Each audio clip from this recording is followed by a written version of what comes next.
알로 저자고 왜? 미 건티 건.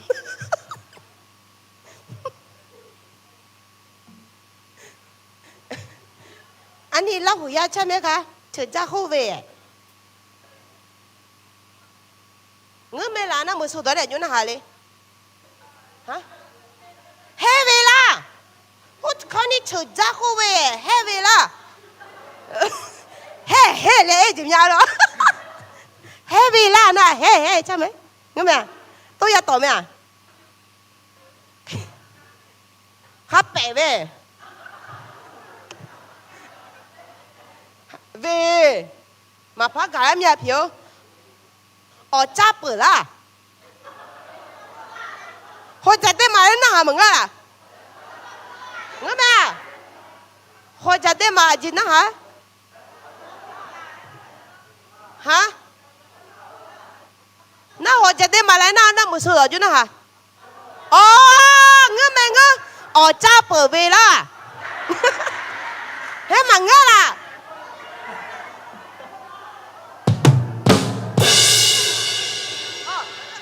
họจะขึ้นมาแล้วแม่เนี่ยล่ะสิเฮ้อ๋อจ้าแม่เวลาแม่วีเลยไหมล่ะจ้าทุกยันอยู่ทางงานจ้าแม่เวลาแม่แม่เฮ้ยยกขึ้นอย่างนั้นน่ะ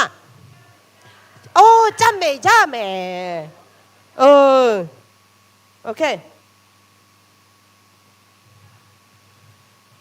Bố giờ tôi nói nung xin nhà tôi懂嘛xin nhà nó chỉ sản nhà nào ngà OK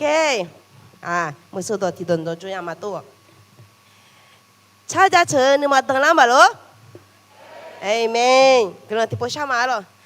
đam yêu nó 그럼 cha chờ mà yêu 그럼 mà ina thì nó nâng cao nó cho nên xem này là này như chỉ anh yang còn đi mới yang phải yang mà nó 찾아 chờ nói như buổi như tôi na hà lệ tôi na thở yêu anh nó khuyết ta mẹ ý không phải nên cho nên họ lệ tôi na thở ý nhỏ nó khuyết ta họ nên nó không mẹ nên cho mà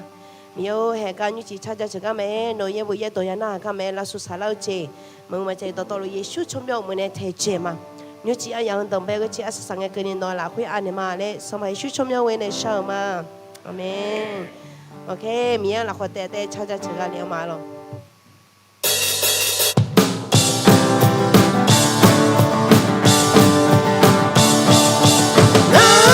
Kuga sialaya Iba chisola lenga saye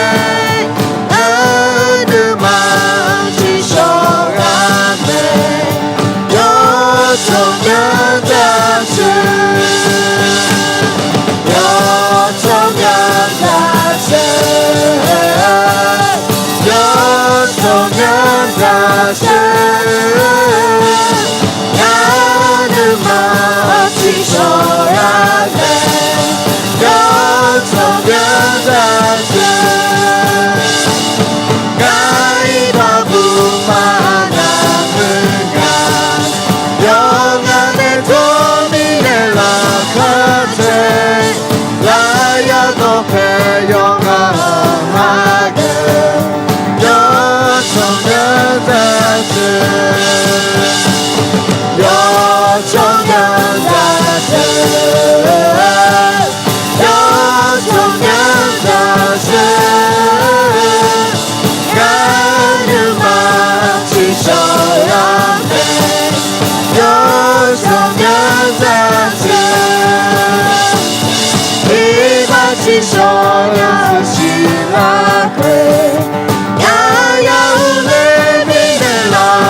처음에 자 저금해라 자 저금해 자 저금마 뒤에 치고도 야 뒤라 홀로 애타오메 할렐루야 나은마 살라오 야외 미양 자처 얘 모두 뒤꼴로 그라마로 디니수 할렐루야 나은마 살라오 야외 미양 자처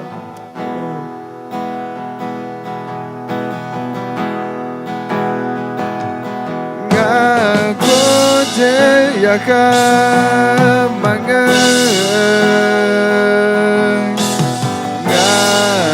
가미에 자만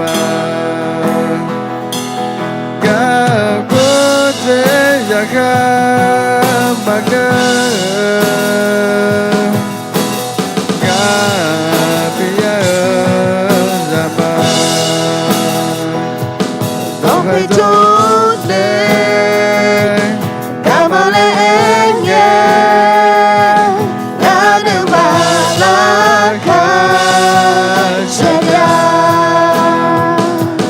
나의 존재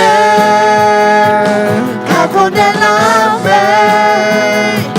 가구지 똑똑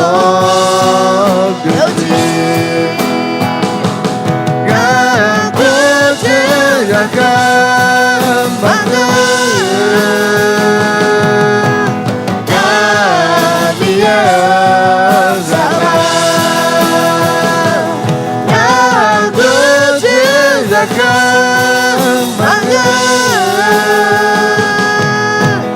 나비의 사랑 나만의 레미나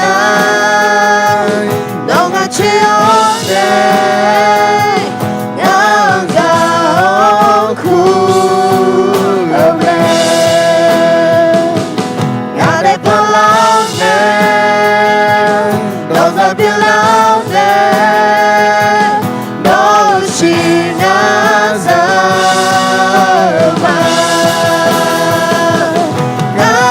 가구지 작은 마음 나비의 사랑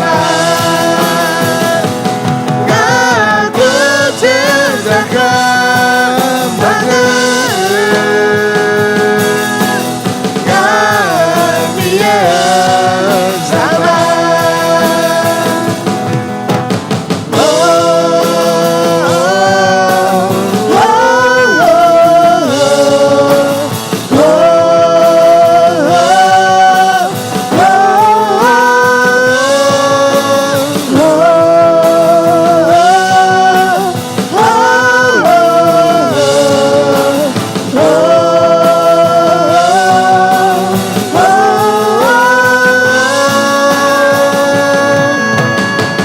너희 만나서 건강 수제로 너까지 내가 굳이 I love you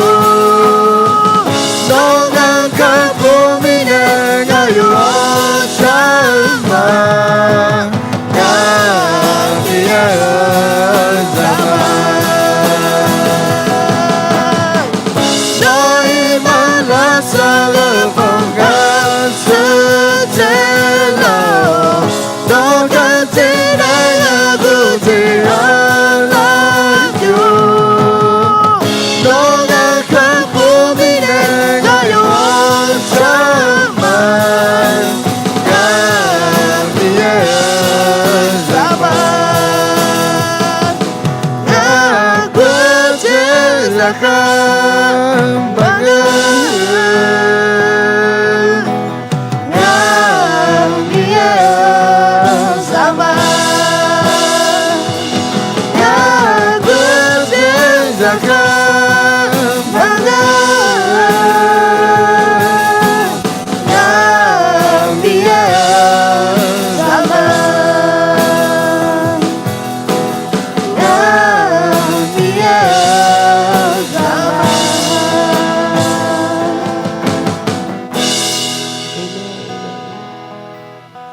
간요 남이 헌심이 가져 아카사 라카체 그런 도비가 되냐도 อาคาสาดูยูเทสาเราเลยทุกคนรู้กลุ่มชามาเราแต่มีเอานกลุ่มจัดเชื่อมาเห็นยูอาคาสางามีคนชิมีขาจอาคาสายโยวาน่ารู้ดูเนื้อเกมีมีเอาโนราคาเช็คลงตัวขาตัวเยอะจดูเจ้าหอมยานิยาสิมีเอาทั้งมีเนื้อแหงจเลสาลาสามาดูหลับเพื่อนคนนี้สัญญาสิชหาตัวเราเนื้อแหงมีคนชิมีขาจอาคาสาตูกลุ่มเยอะยานิโนสุเมเลจมาเอ็มยอาคาสานุมาก็โดนมาลานุยานุมาพอเนี่ยเยซูคันเลี้ยจนแล้วฟังเนี่ยมีเอาโนข้าวเนี่ยเมทั้งมีเนื้อช่วยโยวาน่ารู้มีเอาโนข้าพเจ้าเขาเนี่ยยิสุขันยังกันโนคือจะทับยังเมเธอมีเรื่องงานมีคนชิมิข้าจะข้าสาวตัวมีโนลาผู้อันนี้เราจะเล่นสิ่งนี้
စီလာခွေနှွေထွန်းကြည့်ပြီးတယ်လားငါနိုးမယ်ဟိုမြတ်ဖို့ချွတ်တယ်ချနာရမောလို့ခေါ်နီနိုးလာခွေနှွေထွန်းကြည့်ကြငယ်ချီကျော်စီတော်နီယောစီညောင်းနဲ့ယေရှုငါနဲ့ချိုးမယ်ငါရှဲမယ်ငါအမြလူကောင်းနဲ့ချိုးပါနေမယ်လေစီတော်နီနမလာခွေထွန်းကျော်နီနှွေထွန်းကြည့်နိုးပြီးနေလားမြေကလုံးမမြေဟဲခမဲနဲ့တဲ့ချချမငါနမလာခွနဲ့ကြာချညာကြနီဟောနာမချေမြေနော်ကလဟုကွာနော်တော့ဖက်ထားနဲ့ကြာချညာနီယောရှုစာနိုချိုးနေစဲနေအစီဟာလေရှိခါလာပါရှိ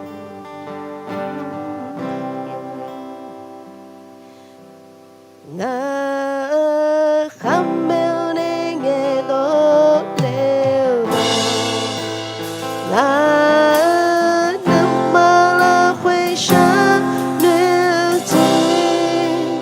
no fashion no ma cha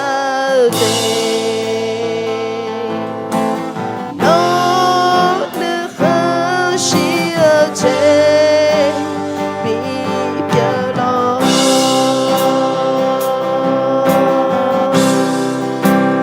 ya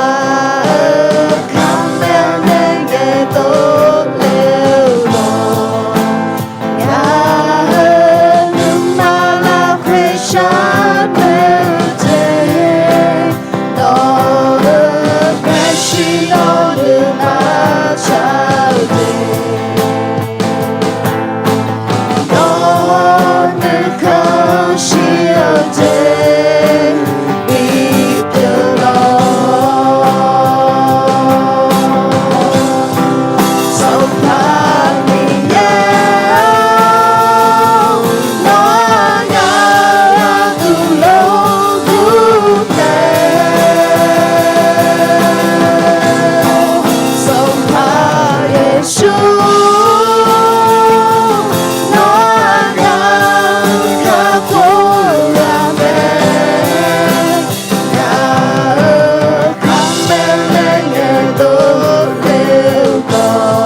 จีก็จะก็คอยมอลูกคนนี้มีเอาหน้าบุหาดูเจสาดูลูกคู่เปียวอุตามีเอาอเมียลูนอกการจีเนี่ยคนจนเนี่ยแล้วเนี่ยเขาที่เขาพี่ชื่อเนี่ยคือเรามามีเอาเห็นยุจิคนนี้น้อยยังไม่ยังตัวเนี่ยเห็นข้าชอบจุกว่านั่นลูเนี่ยเสียงโน้ตงเดียวมาว่าชนยาเดียวว่าชนยาเนี่ยชอบสานอข้าอุ้มเลยจมาเห็นน้อยยังไม่เว้นนะครับมีเนี่ยละเลยมาลูกแม่ตัวอยู่ภาษามาพูดยามนอลาคุยอ่านเนี่ยมา有时候啦，原来做那些聊的，也那哈个也叫个，就完了的喜欢你，我说你说啥了，侬看我没来车嘛，侬也不也到回个啦，我们知道到了也修出了我们太接嘛，有几个然后等别个去是三个跟你侬啦会按的嘛来到了是吧？修出了我们上嘛，阿妹。ยังละคนเตจะชมาเราย้อนเอานึกขันยาเมย์หรอกันเนี่ยนะมาโลเขาสารมาบุญยังไปเนี่ยละคนเตเนี่ยฮะเกิดมาหรอ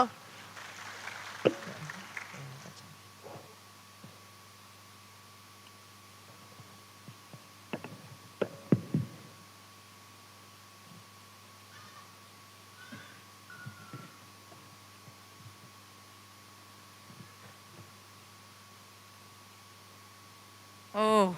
ขอบคุณพระเจ้าเรามีโอกาสมาเรียนพระคำของพระเจ้าด้วยกันมีเอกลักษณ์จะเชื่อมาเราดูมาที่ก็รู้ว่าเยบุจอยอย่างมือสาวที่ก็อยากจิ้วมีไหนหรอฉันตื่นเต้นเดินตื่นเต้นทุกเดือนเมื่อกำลังคิดถึงทุกคนจะลงมาแล้วก็เราจะมีโอกาสเรียนด้วยกัน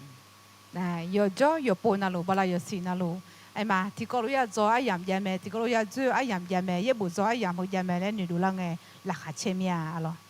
คำอธิษฐานของฉันเพื่อนักศึกษา ABS 3คุณจะเริ่มชิม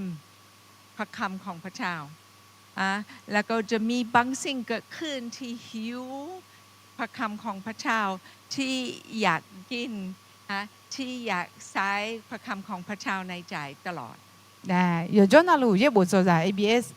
嘛松过后了会做一样的会有就那个可能下到嘛也不做在后眼做那眼也不眼做那眼没了下不毛能嘛做毛能嘛个毛下不毛能嘛后按那你个度有就那路可能下错嘛ฉันมั่นใจถ้าว่าคุณตั้งใจใช้พระคำของพระเจ้าในใจจะรักษาชีวิตของคุณจะมีอิทธิพลกับชีวิตของคุณแล้วก็จะมีอิทธิพลกับครอบครัวของคุณด้วยอาจจะมีในงานอะไรเงี้ยนะอาจจะให้เย็บบุงเก่าเนี่ยเย็บบุชับปัวเนี่ยเย็บบุกือกาเย็บบุจอกกาลาเงี้ยนะอาจจะมาเดซิ่งเป็นมือเรากุหลาบสาวน่าอาจจะให้กุหลาบสาวแต่มังเดซิพารากุหลาบสาวคนแต่มังอาจจะสอนจีนคนนี้กุหลาบสาวแต่อะไรนี่ถูกไหมโอเคอาทิตย์นี้เราอยู่ที่บทที่27เรายังไม่เสร็จกับบทที่27แล้วก็ไม่รู้จะเสร็จคืนนี้จะทำเท่าไหร่ไม่แน่ได้อินเนอร์เนี่ยเราไม่นานพอเดิมก็มาหนีเช่สิมาจอจีอ่ะเรานั่นยิ่งจีจะจอจีเรามาเสียเราเนี่ยถูกไหมเขาดูว่าเดย์ให้เขาดูแม่เนี่ยแม่บอสังบูเราเดย์แม่บอสังบูก็เป็นเนี่ยดูมาดูมาก็มาหนีเช่สิเขาก็เป็นเนี่ยสังบูมีเพียวสิเช่ซุ่มถึงก็จอชายอะไรเราเดย์แล้วก็เดือนที่แล้วเราทำเปิดห้าแต่อยากกลับมาทำเพื่อหาอีกนิ่งหลอกนะเจอหลังเงี้ยดูมากางก็มางาล้อบอมมัวน่าขามิเชอแล้วก็จอมาล้อเอ็นนี่ดูมาจอจีก็อินนที่ปพ่ออุเล่หมอมีดูนู่นก็อุเล่เนี่ยเจอหลังเงี้ยจอก็ขอเหมือนน่ะอินนไม่รู้พอจะดูจะจอจากเงี้ยนี่คนเนี่ยดูนู่นที่ปเออจากก็ดูคนเนี่ยเราที่ปอุเล่หมอเนี่ยเพราะว่านี่เป็นการผิดพลาดภายวานีที่ฉันเห็นนี่เป็นปัญหาแล้วก็เกิดขึ้นในครอบครัวหลายครอบครัวอาจจะมีในงานเล่นกันนะให้เราบ้องมัวหลักคุยขามิเชอก็คือเดือดร้อนจังหลับยาเรานั่นยุ่งอะไรสักขาคือหลักคุยเปลี่ยนละเดือดหรือเจ็บเปลี่ยนมีเนี่ยไอ้มาคืออายุคืองานแล้วมอลาญาเราเรามามอจีเรามาสิมอจีมาละสัมบูรณ์มีเพียวสิเซซุ่มเราเดนั่นยูก็มางานแล้วดูมาบ้องมัวหลักคุยขามิเชอแล้วมีอันนั้นปวดดูมาจะจอมาแล้วเราเขาขออินจิวดาเล่หมอเนี่ยเขาก็ไปต่อไปมาแล้วโอเค อาดูมาโปรโมจิน่าอาจจะยจุเลยจนในหามาหรออัน1 2 3เฮก้าอยู่นะโมจิงั้นนะตีนี่ซุ่มเลยที่ก็รวยกูมาจอจีนเลยตีนี่ซุ่มจอจีนลาจอคือเจที่เจแม่นี่มีเยอะจังดอกหัวดอกเชดอกยากันเนี่ยสีดอกที่ดอกน้ออาชอมีจ้าอยู่จังทับบงทับมูเลยทับแม่ซุ่มอาชอมีจ้าอยู่จังบังมูช่อหาชีนีดากาเกนียาดาแม่โอเคฉันสนใจใครในห้องนี้พ่อของคุณมีเมียหน่อยพ่อมีวุ่นวายกับผู้หญิงหลายคนอยากลองดูกี่คนนี่เกิดขึ้นในครอบครัวนะโอ้เจรอไอ้ยูเป็นไหนแหละอะไรเดชาดอจินุมังงาเฮบเจอยากกงอะไรเดอาเดออามาดาลออาเกอามาดาเฮมาหือมันยี่นั่นงั้นน่ะมีจากคนยากะจ่ออามาดาสัวจ่อลอมาสิยูแต่มังก็คนนี้เราเดะเราของนี้มาเดะเราของนี้เราเจอละไงอามายี่จ่ออามาหือจ่อเลยจ่อเราจีเป็นหือละเราไล่ไม่จ่ออะไรที่พวกเขาหมอเนี่ยเราดิโอเคเฮ้ยชาดอเจมังงาเดี๋ยวเขาสักขับเยอะเจออยากเจ็บเป็นแอมหมดเลยเดะเราดีโอเคฉันคิดว่าจะเป็นมากกว่านี่เจรอยาดูเลยที่พอชดดินเนี่ยแหละเสียมาชาดอเดะเฮ้ยเจออยากดูเนี่ยตามมังเงยาเราเขาเจออยากกันดูหาไม่หัวจะไม่จ่ายจีเนี่ยจ่ายละเราเดะโอเคคืนนี้เมื่อเรียนเสร็จอยากอธิษฐานเพื่อนี้ด้วยบอกว่าที่มีเมียหน่อยวุ่นวายกับผู้หญิงวุ่นวายกับนี้เราจะดัดในวิญญาณแล้วก็จะไม่ลงมาอยู่ในครอบครัวของคุณน่ะอาจจะมีเนี่ยเขาก็เป็นเกิดงานเลยเงินนะยุ่งจีอาศัยสายเงมาสาระเหรอบางมัวเจอหลังไงอามาดาซิโอเนี่ยสัตว์เนี่ยละจอมาหือมันนี่มันอามานี่เลยบอกเฮ้ยเฮก็อาดูซิโอเนี่ยมายิสุสมัยวันเนี่ยดูเจ๊มาเราเดี๋ยวเขาหน่อยยามสั่งไงเฮก็ดูกันหน่อยใช่ชอบมาอาศัยสาระไงเบอร์สี่อันนี้ให้ไหมใช่ข้อเดียวเฮก็ที่ก็รู้กันมาทุนน่ะสีชาจีเลยตีนี่ส้มสีชาจีพอแต่มังสาระพอขอตาแม่นิ่งยังที่เราต้องเข้าใจบางครั้งนี่ไม่เป็นเรื่องสำหรับตัวเท่านั้นมีเรื่องในวิญญาณเมื่อเราตัดสินใจจะไปหาผู้หญิงหรือผู้ชายที่ไม่เป็นภรรยาหรือสามีเราเปิดประตูให้มันสถานมีสิทธิ์ในชีวิตของเราน่ะบ้องมัวขามีเชื่อค่ะเดี๋ยวไอ้มาหมดตัวเราสีชาหมดตัวแต่เดิมมังสารพัดขอตาจีเจเปียงทั้งมีเนี่ยบ้องมัวขามีเชื่อค่ะจริงอะไรก็ได้บูมาอาลีมาอามาเดิมอาดาเดิมจะตัวค่ะไอ้มาเนี่ยสัตว์เป็นเนี่ยอยู่หาเดี๋ยวเป็นเนี่ยบีบองบีมูกบีลาบองบีลาบ้าเลยก็มาพันเนี่ยจีเจเปียงalorsเนี่ยสัตว์ละโอพันเนี่ยจีแต่ปัญหาเป็นเมื่อเป็นผู้นำในครอบครัวแล้วก็คุณเปิดประตูมันสถานมีสิทธิ์คุณเปิดประตูให้มันสถานมีสิทธิ์กับภรรยากับลูกด้วย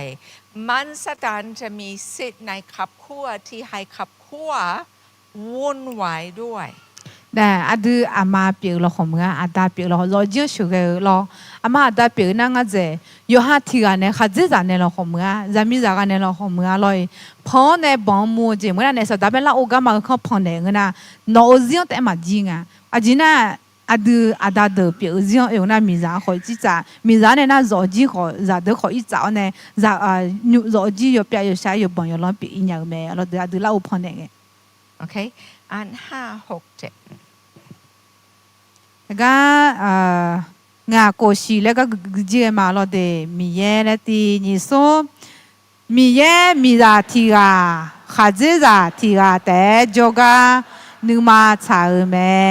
ก็บางมัวช่อหามีเย่มีของตามีของมายาอุเลอาชีโยฮาโมดงบออีบ้าแม่โอเค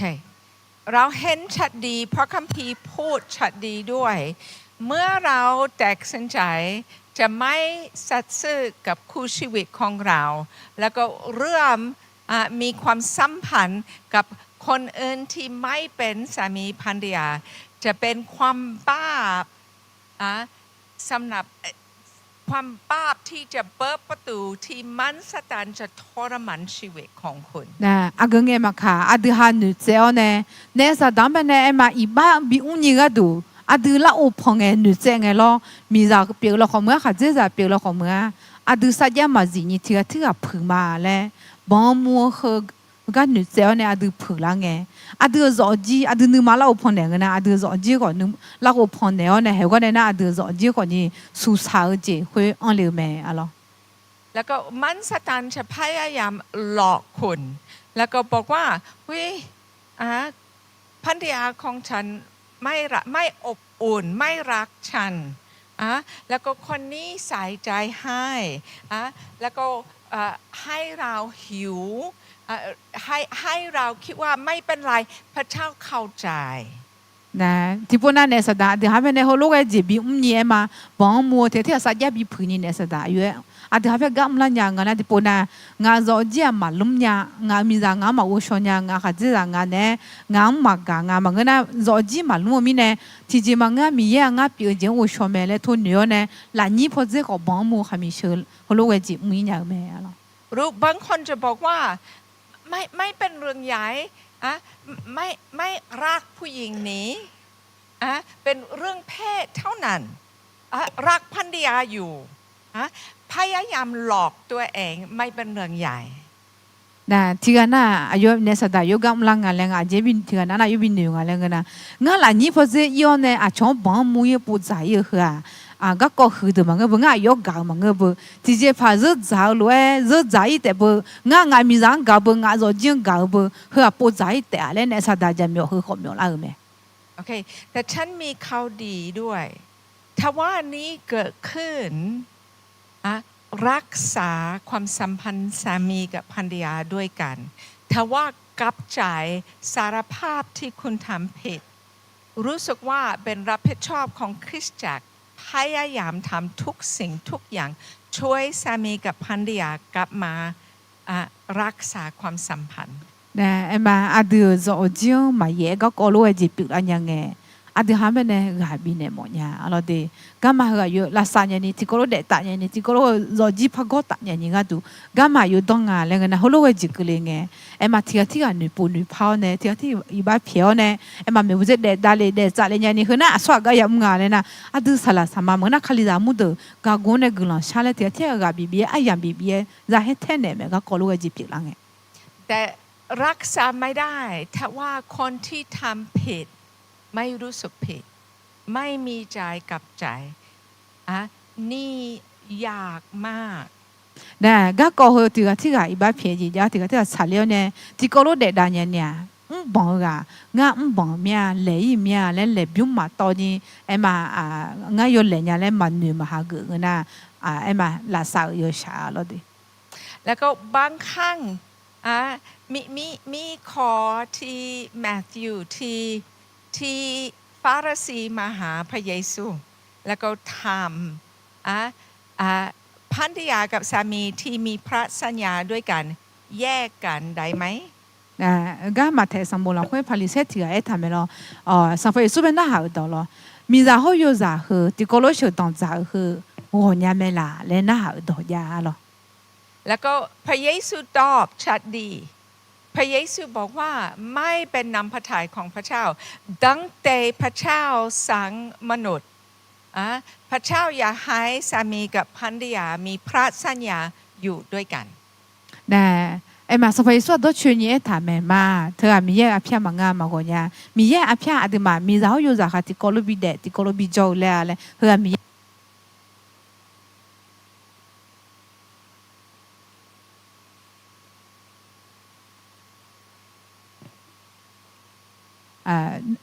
สเปซว่าอยู่ไอ้คนไหนงานเลยกันนะมามีเราอยู่จากมา mà gọi nhà thì có lúc sửa tòng giả cái na thì có lúc ra cho mẹ là hơi thì cái xóa giả mà cái na thì gì này mình ra vô rằng mà là gọi nhà là sao bây giờ bây giờ gì gì tao nhớ hồi này mẹ alo แต่พระเยซูพูดต่อแล้วก็พระเยซูบอกว่าถ้าว่านิ่งคนไม่สัตย์ซื่อแยกกันได้ แล้วก็นี่ยากสำหรับแม่ผิดหวังพระเยซูไม่ได้อธิบายมากกว่านี้ ấy gọi nhiều cái thì đòi thở lo gọi nhà mẹ lại thì đòi thở hờ thì cái sao ya mà dịu na lại lo thì giờ chỉ mà chỉ mình ra không mưa khát ra không mưa chọn bao nhiêu na nó mà gọi nhà mẹ lại không ai thở lo thì em không chắc liệu được nghe hơn nào mà xem mà giá cứ thở mi nè em mà ui lẽ nữ lang em mà dịu thì dịu luôn mía lo sao mà sao là luôn mía lo thì em không như sao bây giờ bây giờ như này mẹ lo thì thì cái sao ya mà dịu na gọi nhà mẹ lại mua sắm bộ là hơi lo bụt thở mẹ này แล้วก็มีคนคริสเตียนหลายคนบอกว่าสามีไม่สัตย์ซื่อสามีวุ่นวายกับผู้หญิงแล้วก็ตอนนี้ฉันไม่ต้องอยู่กับสามีจะแยกกันแล้วก็ไป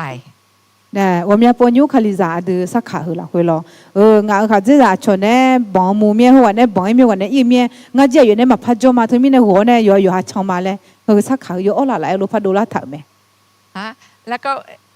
ฉันเชื่อนี่ไม่เป็นน้ำพระทัยของพระเจ้าเพราะว่าเมื่อสามีกับภรรยาไม่อยู่ด้วยกันแต่ตัดสินใจแยกกันที่เจ็บมากที่สุดจะเป็นลูกเจ็บภรรยากับสามีแต่ลูกที่โดนเจ็บมากnè các con lúc ấy dịp được là nghe em mà hứa mi ye nương mà mang ngựa lên nữ mía lo chỉ mi này ngay na gỗ cái gì là na cái gì bắt ta này là hậu khổ ni cái gỗ này cái gì thì theo mà cho ni mà cho ta ni gỗ gì là nghe ở sao cái gì会说啊那个那咋lo thì咋个是sao cái gì咩ที่พระเยซูกำลังบอกว่าถ้าว่ามีนิ่งคนที่ไม่กลับใจไม่สารภาพแล้วก็ตัดสินใจจะไปแล้วก็อยู่กับคนอื่น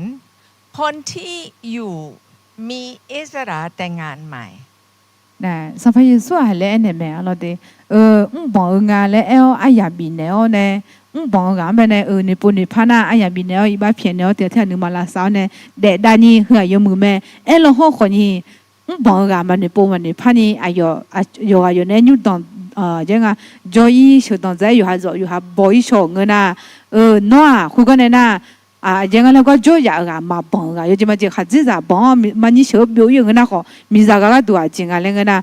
노아 터가 미자마 파거냐 제가 터 미자 가지자 호안 뭐마 파죠 매래 노호야 거자 때래 에타메 โอเค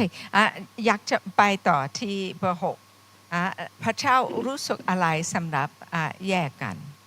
해가 고어가 아니 미에 비드드 지지메 내가 그걸로 이사게 말하고 อ่านที่หนึ่งใส่หัวข้อแล้วก็ที่หนึ่ง ค่ะ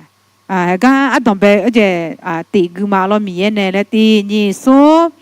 미에네 유즈가 지제네 티가네 말라고 후마 โอเคเมื่อผู้ชายกับผู้หญิงมีพระสัญญาจะอยู่ด้วยกันจะเป็นอยู่ด้วยกันตลอดชีวิตต่อไปพระสัญญานี้เป็นเรื่องใหญ่มากในตาของพระเจ้า네가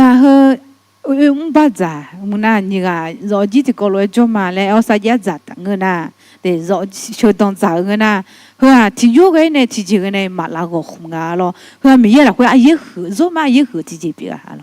ปัจจุบันนี้โลกบอกว่าถ้าว่าคุณมีปัญหากับคู่ชีวิตของคุณทิ้งไว้แล้วก็เริ่มใหม่ๆกับคนอื่น인용 사카 미차자 뭐라 사카 은유와 요응가랭나 ngama chala ayo ne ayo tiji mga tiji mle umne de ta ti ko ma le na bie ma nga ji jong le yo ola la ni ni hum ne ne go ge bie hu yo ome แล้วก็มันสตันชอบหลอกเราเมื่อเราแต่งงานแล้วก็เริ่มมีปัญหากับสามีหรือภรรยาความคิดของเราเป็นหุยฉันแต่งงานกับคนผิด เลือกผิด nè nè sa ta ko mia po tu ma ba za mi za ma ha ji za ma nè sa ta ga yum nga le nga u nga mi za shu shu bong nya u nga ha ji za ga i bong nya le lo i le nya hu ga ma nga dong zai nu ga nya le ni ne hu nu la je bi nu la ja tu ha be ne lo รู้ไหมความคิดนี้มาจากไหนมันสตันทำนี้กับทุกคนเมื่อเราเริ่มมีปัญหากับคู่ชีวิตเราคิดว่าโอ้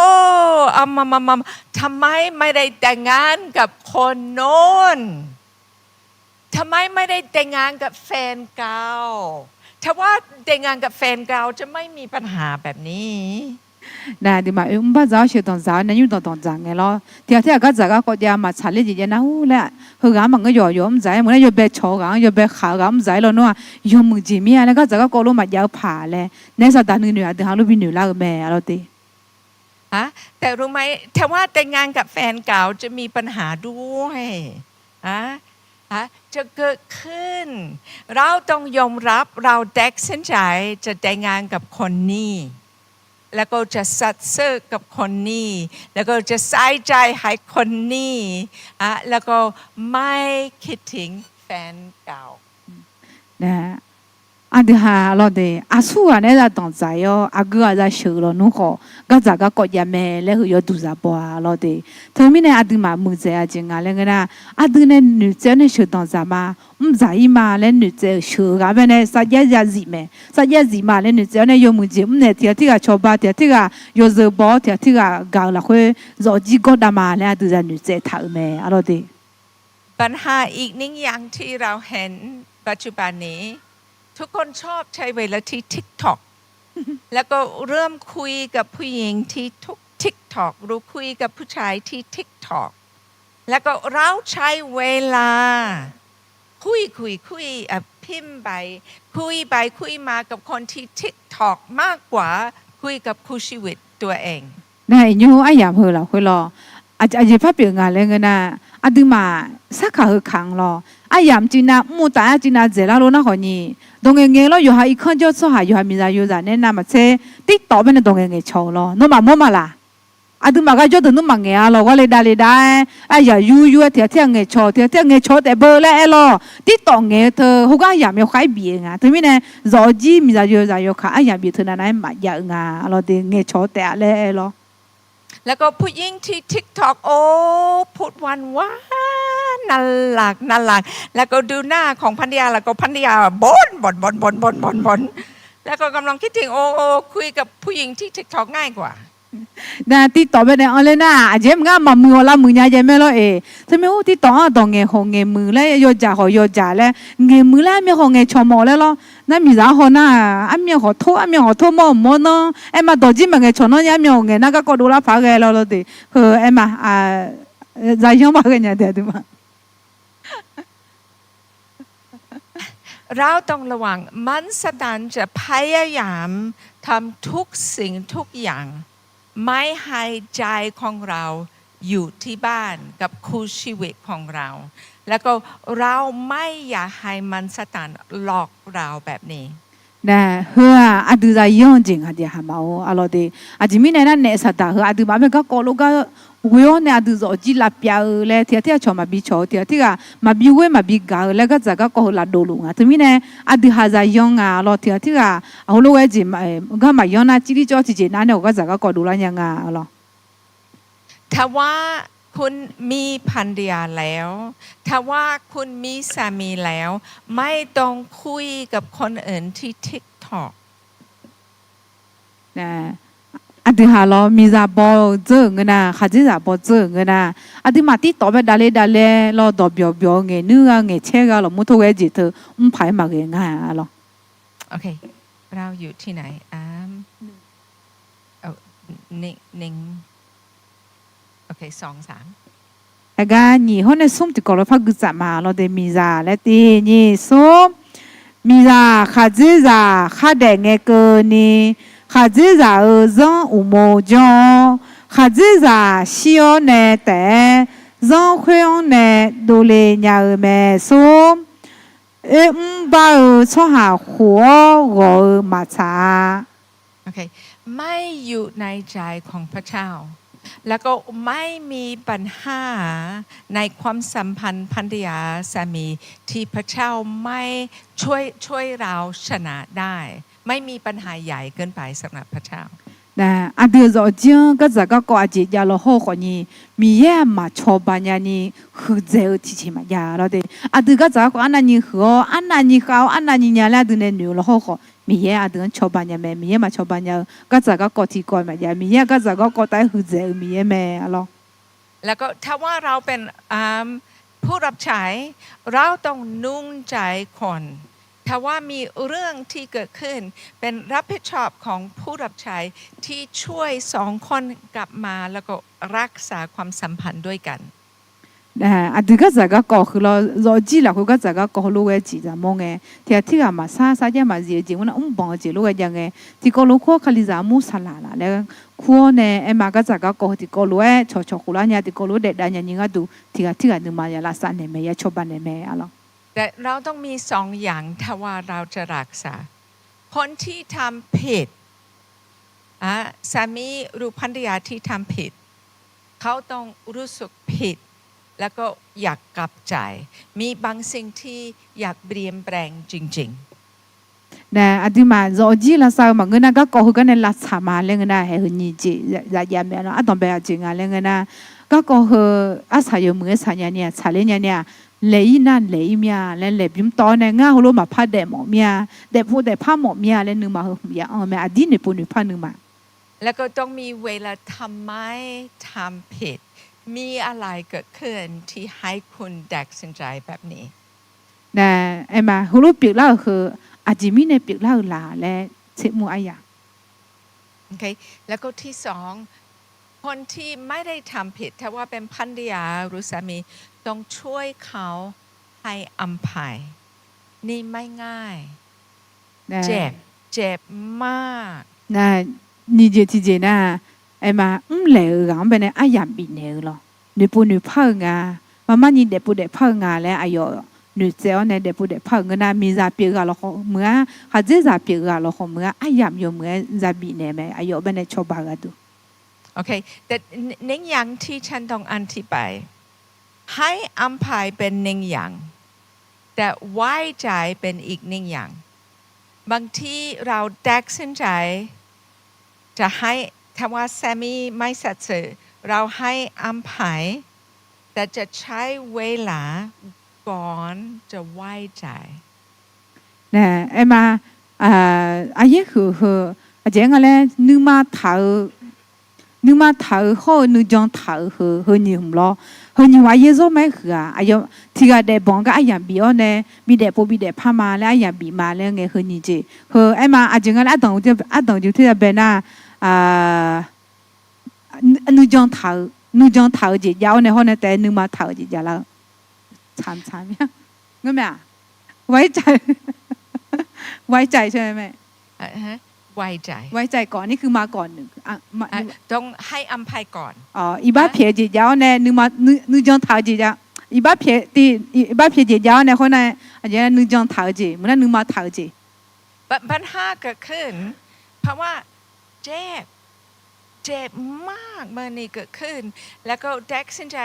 โอเคอยากรักษาความสัมพันธ์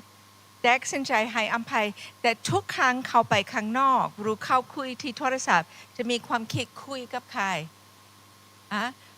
ไปที่ไหนจะกลับมาเมื่อไหร่จะมีความคิดที่ไม่แน่ไว้ใจได้หรือเปล่าที่ก็รู้บอกเนี่ยหนูปุ่นหนูพ่อเนี่ยก็กอดเราแล้วเช้าที่ก็รู้เด็ดมาเลยจริงไงบอกกับงานเด็กปุ่นเด็กพ่อมาแล้วขำแมงเงี้ยซึ่งน่างานที่ก็รู้เด็ดมาแล้วไอ้มามีจากเราขอเมื่อหัดที่จากเราขอเมื่องานน้องไอ้ยาบีบาน้องอดีนี่ปุ่นมีเนี่ยงานน้องเป็นเนี่ยไอ้ยาบีบาอีบ้าเพียนเนี่ยมาแล้วเงี้ยเราก่อนนี้มาอ่องเดี๋ยวหามาอดีมีเนี่ยน่ะอาดีไอ้ยาบีงั้นเลยนึกมาถาวเฮ้ยมันนึกจังถาวเฮ้ยผมมาจากมีเนี่ยเราแล้วนี่อีโดโทรศัพท์เงี้ยนะคนนี้น่าหล่ำงั้นล่ะก็อีเนี่ยละเลยเราส่วนเงี้ยชอเลยเราเงี้ยละมันงั้นล่ะเฮ้ยมีเนี่ยเฮ้ยเยอะๆหึงงั้นเรานึกจังถาวเลยเหรอ โอเคแต่หนึ่งอย่างที่ฉันต้องอธิบายให้ และบางครั้งจะใช้2-3-4 ปีก่อนภรรยาจะไว้ใจแล้วก็ต้องใจเย็นแล้วก็ทุกครั้งภรรยาบอกว่าไปไหนพบกับใครโมโหไม่ได้เพราะว่าคุณเป็นคนที่ทำผิดแล้วก็พยายามให้ภรรยาไว้ใจต้องใจเย็นแล้วก็ไม่ระเบิดเมื่อเขายังไม่ไว้ใจnè à đứa lệ à biết nghe lo à đứa hắn hà lang à nó cái ile à chỉ chẳng ile lệ cứ na hà lang nghe lo à đứa hà nương mà sụt sả lang nghe lệ mà mua lệ để pha mà lệ na nương chẳng mà thằng à lơ bờ lệ nương mà thằng ngay lệ à chỉ na chuyên sẽ ngà chỉ nghe bộ chuyên sẽ ngà lệ hồ lúc mà ra nghe ngà để hà mà lệ à lo nương mà ông moni tháo nè nương nào nương yêu on nè nương mà ra penny yêu muốn phải ayo je ayo yêu muốn phải ra giờ cho nè thì bọn anh cái gì cái có hơi là sao lệ nghe yêu khổ lạiแล้วขอไอ้ยามจะซุงอ่ะเราเด็กเปียกแล้วคงอะไรนึงมาละสาวเนี่ยนึงจอมบีถาแล้วเอออายุเยอะเราบิวขูละแล้วเออไอ้ยามจะซุงอ่ะเราเด็กบิวชมหมดเนี่ยเราต้องระวังกับใจตัวเองเมื่อเรามีปัญหาที่บ้านหลายครั้งเราจะเริ่มมองดูข้างนอกแล้วก็คิดว่าโอ้คนนี้ดีกว่าหรือคนนี้ดีกว่าหรือคนนี้ดีกว่าแต่เราจะไม่ให้มันสตันวุ่นวายมองดูข้างนอกเราต้องอธิษฐานขอพระเจ้าช่วยเราให้ใจอยู่ที่บ้านกับคู่ชีวิตตัวเองnè à đứa hà nương mà hư lo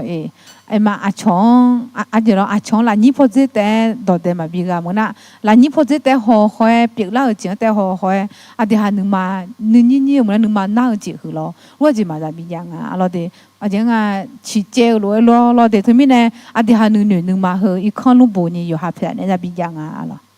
โอเคตอนนี้เราอยู่เบอร์อะไรโอเคอ่านสิ해가 에티콜로 그말로 가지자 레티니 솜 가지자 영하의 미자 호 미자 슈파의 바모제 뼈메 โอเคที่แมทธิวบอกว่าถ้าว่าคุณแตกสินใจแยกกับภรรยาตัวเองแล้วก็แต่งงานกับผู้หญิงอีกหนึ่งคนนี่เป็นความบาป네 흘러이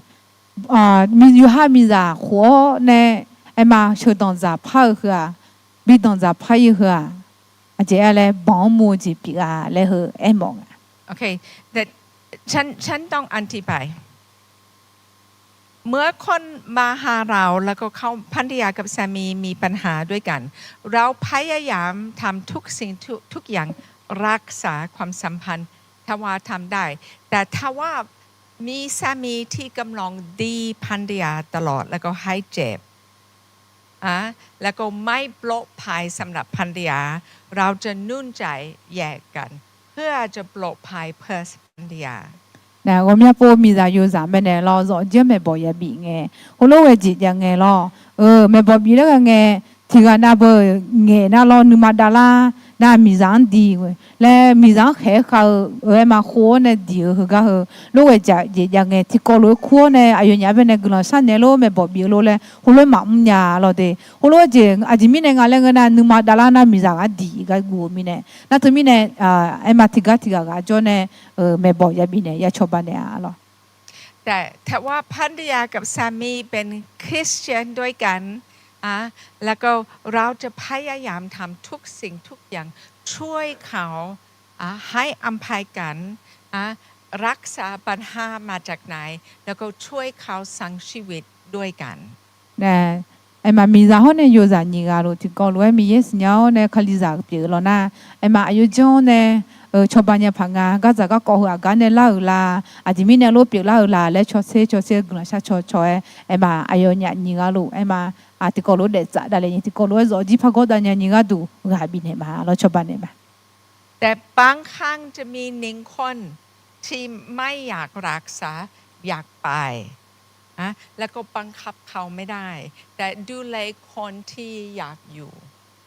เนี่ยที่พวกนั้นน่ะเขารู้ไอ้มานี่ก็รู้个罗个，这个罗手机个毛面嘞，这个罗在打毛面嘞，好像毛，可能提古那那个嘞个奈，我嘛怕白里面啊嘛个，嘛怕个嘛怕在咱面嘞，女仔好做咩咯？女仔个提咗马来西亚咯的，伊嘛嘞那可能有喊的女仔，就比人民的票呢，好也比伊咩，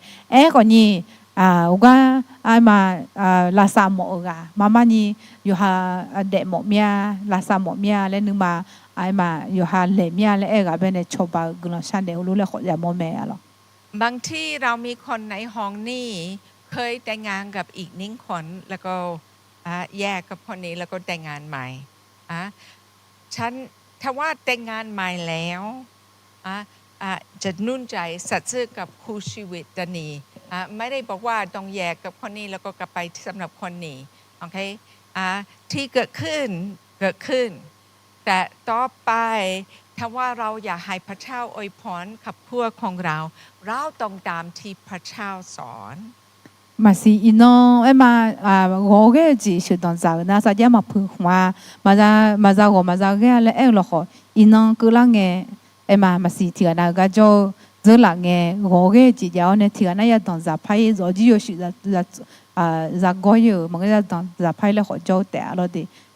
后来那边的么样？那有伊呢，又被会话呢当在拍，会话呢牛角个呢我呢，会话就个有伊嘛嘞，后来忙个咯。伊那啥卡个个啦，伊那个唱歌啦个，佢个闹呢，那呢做路个呢，啥嘢事我提过路诶，但嘛听个啥嘢事嘛咧，当白哦咧个边呢么呀，咯，对没？我这在那里个都应用咯，做啦家都很怕怎样啊？会用咩女仔，用提过路在打个啥嘢事我呢？提过路嘛，没说了，会有在那里咧，มี嘢น้อง啊，就只个啦边的啦แต่ได้咯。แล้วก็3คนที่ยังไม่แต่งงานใจเย็นรอผู้หญิงที่รักพระเจ้าไม่แต่งงานง่ายๆหาผู้หญิงหาคู่ชีวิตที่พระเจ้าเอาเอสเตอร์ด้วยที่พระเจ้าอยากให้คุณ那那个走路在古后面个，没那个边的毛面了的。那么那嘛，你嘛是当你个下来会到头时，米耶那嘛么呢？米耶on搞错下边的啦的了的，他太的来路个边的毛面了。Okayแดกสินใจจะรับเชื่อพระเจ้าเป็นความแดกสินใจยิ่งใหญ่ที่สุดในชีวิตความแดกสินใจที่2ยิ่งใหญ่ที่สุดเป็นคู่ชีวิตคุณอยากแต่งงานกับคนที่รักพระเจ้าแล้วก็มีใจเหมือนกัน女仔女姐啊，都的人呢负责这个，女姐在家个个呢，当白家，耶稣可怜。哈个嘛，米也在别嘛，然后当白女仔负责这些，那女姐提前那种那个呢，有好的人说呢当在一嘞，说修嘞爱好，说个嘞女仔，说在的这边也和女仔女个呢，早几下包米在有在米在孩子包和女仔女姐提前别了。OK， ข้อ6หัวข้อแล้วก็ที่1不ใช่个时我们呢，去看个嘛咯，个就那个嘛那，要拉你的马修马拉嘎，有打就打提boy马查。个弟弟个路去嘛咯，一把嘞弟你说，一把表妹嘞也到没头咩。Okay เรื่องเพศเป็นบางสิ่งที่สวยงามที่พระเจ้าสร้างไว้สำหรับผู้หญิงกับผู้ชายที่มีพระสัญญาเป็นสามีภรรยาจะอยู่ด้วยกันตลอดชีวิตแต่ว่ามีเรื่องเพศก่อนแต่งงานนี่เป็นบาปได้มาเฮอยู่ตาก็อาบัวเลียก็ค่ะมีเยนเป็นล่ะค่ะโซไม่มือละสอนี่ก็ยกค่ะโซมือละสอเปียงา咯ก็นี่อีบ้าเปียกว่าจริงอ่ะแล้วนะมาเชื่อตองจ้าก็มาเยอะก็เป็นมาอยู่ตาค่ะอีบ้าเลยส่งอ่ะปัจจุบันนี้วัยรุ่นไม่มีความคิดแบบนี้แล้วก็เป็นรับผิดชอบของพ่อแม่ที่ใส่ในใจของลูกลูกอยากเก็บตัวเองทิ้งเวลาแต่งงานแล้วก็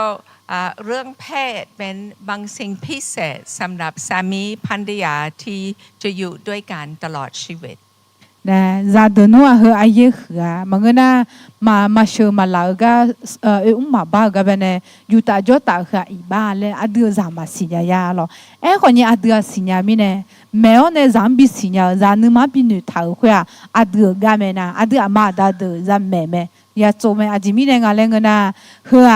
mi ra yo ra khử người na yuta cho ta chỉ khử thì ga đủ tệ le lo de chú đong giáo ba ga nè tệ là sọ bị bùa liu le khử đưa hai ya mẹ nè mẹ alo ปัจจุบันนี้วัยรุ่นหลายคนรู้สึกว่านี่ไม่เป็นเรื่องใหญ่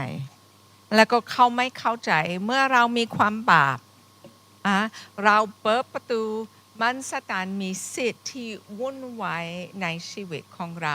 แล้วก็เราไม่อยากให้มันมีสิทธิ์ 因为啥的那嘞，就是阿爷去啊嘞，嘛多啊，咯的，啥考跑米呢嘞，女那说我土地啊嘞，女咋古咋得特，阿爷去啊嘞，有大嘛小嘛那个有大个个的，阿爷去的正啊，一般啊嘞嘛女啊，咯的，特把他米呢，有嘛哈的毛路的没咯的，后路个就去嘛小嘛那个，所以嘛一个有大就大就去，而且那啥他们呢老胖的，一般我那都嘛的日本的有朋友咯，那啥他们老胖的比胖啊了。เราอุทิศปีกา咯อ่าน2 3 4ได้นี่ส้มแล้วที่ก็รู้คือมา咯ดับบี้แล้วนี่ส้มดับบี้จะโยที่มาจังบ่อาสาสาระเงนึกมาหน้าก็มีจีดูแลแม่ส้มนึกมาชอบเดมียามอแม่มาชอบเดก็ดูจีเจมาชอบเรารู้กษัตริย์เดวิดในพระคัมภีร์กษัตริย์มีชื่อเดวิดมีชื่อดังที่มีใจเพื่อพระเจ้าแต่จุดอ่อนของเดวิดเป็นผู้หญิงแล้วก็หลายครั้งวุ่นวายกับผู้หญิงแล้วก็ให้เปิดประตูให้มันสถานวุ่นวายในบ้านของกษัตริย์เดวิดงั้นแม่สัมผัสได้บีมีเยอะกามีเยอะกาแล้วสมัยดูแม่ยอแล้วดิคนนี้สัมผัสได้บีกาบ่าวขึ้นจริงเลยกันนะจะมีบัวก็แล้วดิเฮบัดนั้นอายอจะจีบเป็น我们จะยอบังยอล้อมาเนี่ยสัตว์ก็ไม่เลี้ยงแม่หรอแล้วก็ที่เดวิดทำผิดหลายสิ่งหลายอย่างเป็นผู้หญิงเรื่องเพศตลอดเวลากษัตริย์เดวิดเป็นกษัตริย์ที่มีชื่อดังมากสำหรับอิสราเอลแล้วก็กษัตริย์เดวิดเขียนสดุดีเกือบหมดเลยเพราะว่าความรักเพื่อพระเจ้าแต่เพราะว่าเขาวุ่นวายกับเรื่องเพศให้บ้านของเขาวุ่นวายด้วยแต่สัมผัสได้บีอิสราเอลสัมผัสสมัยดูคือดูสัมผัสที่กับเปียกแม่alorsนะอายุจะเชื่อสมบูรณ์เธอ咯อายุก้าวจีมีเยอะก้าวจีค่ะที่เบี้ยที่เราดิเต็นยี่บุตรนั่นนี่เต็นยี่บุชอแม่咯คนนี้อายุบัดนั้นช่วยงานเลยนะบัวก็กองเนี่ยช่วยแม่咯บัดนั้นมีเนี่ยอายุสองจีมันเนี่ยผมอยากจะก็จะก็อันเลี้ยแม่เราพันเนี่ยบัดนั้น咯เมื่อเราตัดสินใจเราจะเป็นคริสเตียนเรากำลังบอกว่าเราจะแยกตัวแล้วก็จะเป็นบริสุทธิ์เพื่อพระเจ้าของเราจะไม่เป็นเหมือนโลกนะอาทิตย์หาคาลิซากูเหรอเราเดนี่เจ้าเนี่ยง่ายยิสุคาลิสมัยมันเนี่ยอาดามีอะไรเปลี่ยนมาเลยยิสุคาลิจะเปลี่ยนมาเลยงี้นี่เจ้าเนี่ยง่ายมิชาเนี่ยมาพัดตามาง่ายมิชาเดรุมาพัดเดมาเลยนี่เจ้าจีบยาหรอมีพระพรมากเมื่อมีครอบครัวที่สามีกับภรรยาสัตย์ซื่อด้วยกันแล้วก็มีพระพรสำหรับคนที่เก็บตัวไม่วุ่นวายกับเรื่องเพศก่อนแต่งงานมีเยกุลยอดซ้อนมีเยกุลมือกุลตัวยาวมีใจโยจานึกมาที่ก็แต่เอาในสัญญาเสียอะไรสัญญาเสียก็มีเยกุลยาอะไรคุยอุตามีใจบุอาลีเหรองามาดอนใจสมีมาเชื่อมาแล้วคุยอยู่แต่จะแต่เหมาบีอยู่หาเด็กเจ้าเนี่ยมาบีดูแลเลยอยู่หาหมดดูแลสาวอยู่มืออยู่ช่วยๆเด็กมาเล่นหนูเจ้าสองคนนี้มีเยกุลยาอะไรโอเค5 กับ 6งาคนในกูที่กรฟักกุมาเราเดมีนึงและตีนี่ส้มมีนึงห่อนึงมา มาชอนาโมโดโดลานีมาชอนีเปียอีแม่โกเมียนือฮอยาย่อแม่เมียนือฮอยาย่อแม่ โอเคปัญหากับเรื่องเพศหลายครั้งจะเริ่มกับตาของเราที่เรากำลังมองดูกับตาจะเปิดประตูให้มันสตานเริ่มให้เราคิดถึงเรื่องเพศแล้วก็สุดท้ายเราออกมาแล้วก็ทำผิดมาชอบจีคือเราเดอีบ้ามูจีว่ามีปัวจีเนี่ยอะต้องเบลาอย่างงั้นเลยนะอะเดือมีหอเนี่ยหรอมีหอคือกันเนี่ยอะต้องเบลาอย่างแม่เราเดอะดาสาโลงเนี่ยที่ปัวอะดาสาโลงก็จะก็มีปัวสลาก็มีกันต้องเบลเมลเราอยู่ลีน่ามีหอบัดเนี่ยช่วยจีจะมีบุญน่าดมือบัดเนี่ยช่วยจีอะไรอยู่มาเงี้ยมาเรามีดมือปัจจุบันนี้มีปัญหาทั่วโลกสำหรับภาพละโมกที่ดานี้ที่โทรศัพท์ดูภาพละโมกดูวิดีโอละโมกง่ายมากแล้วก็หลายคนเด็ดดูภาพละโมก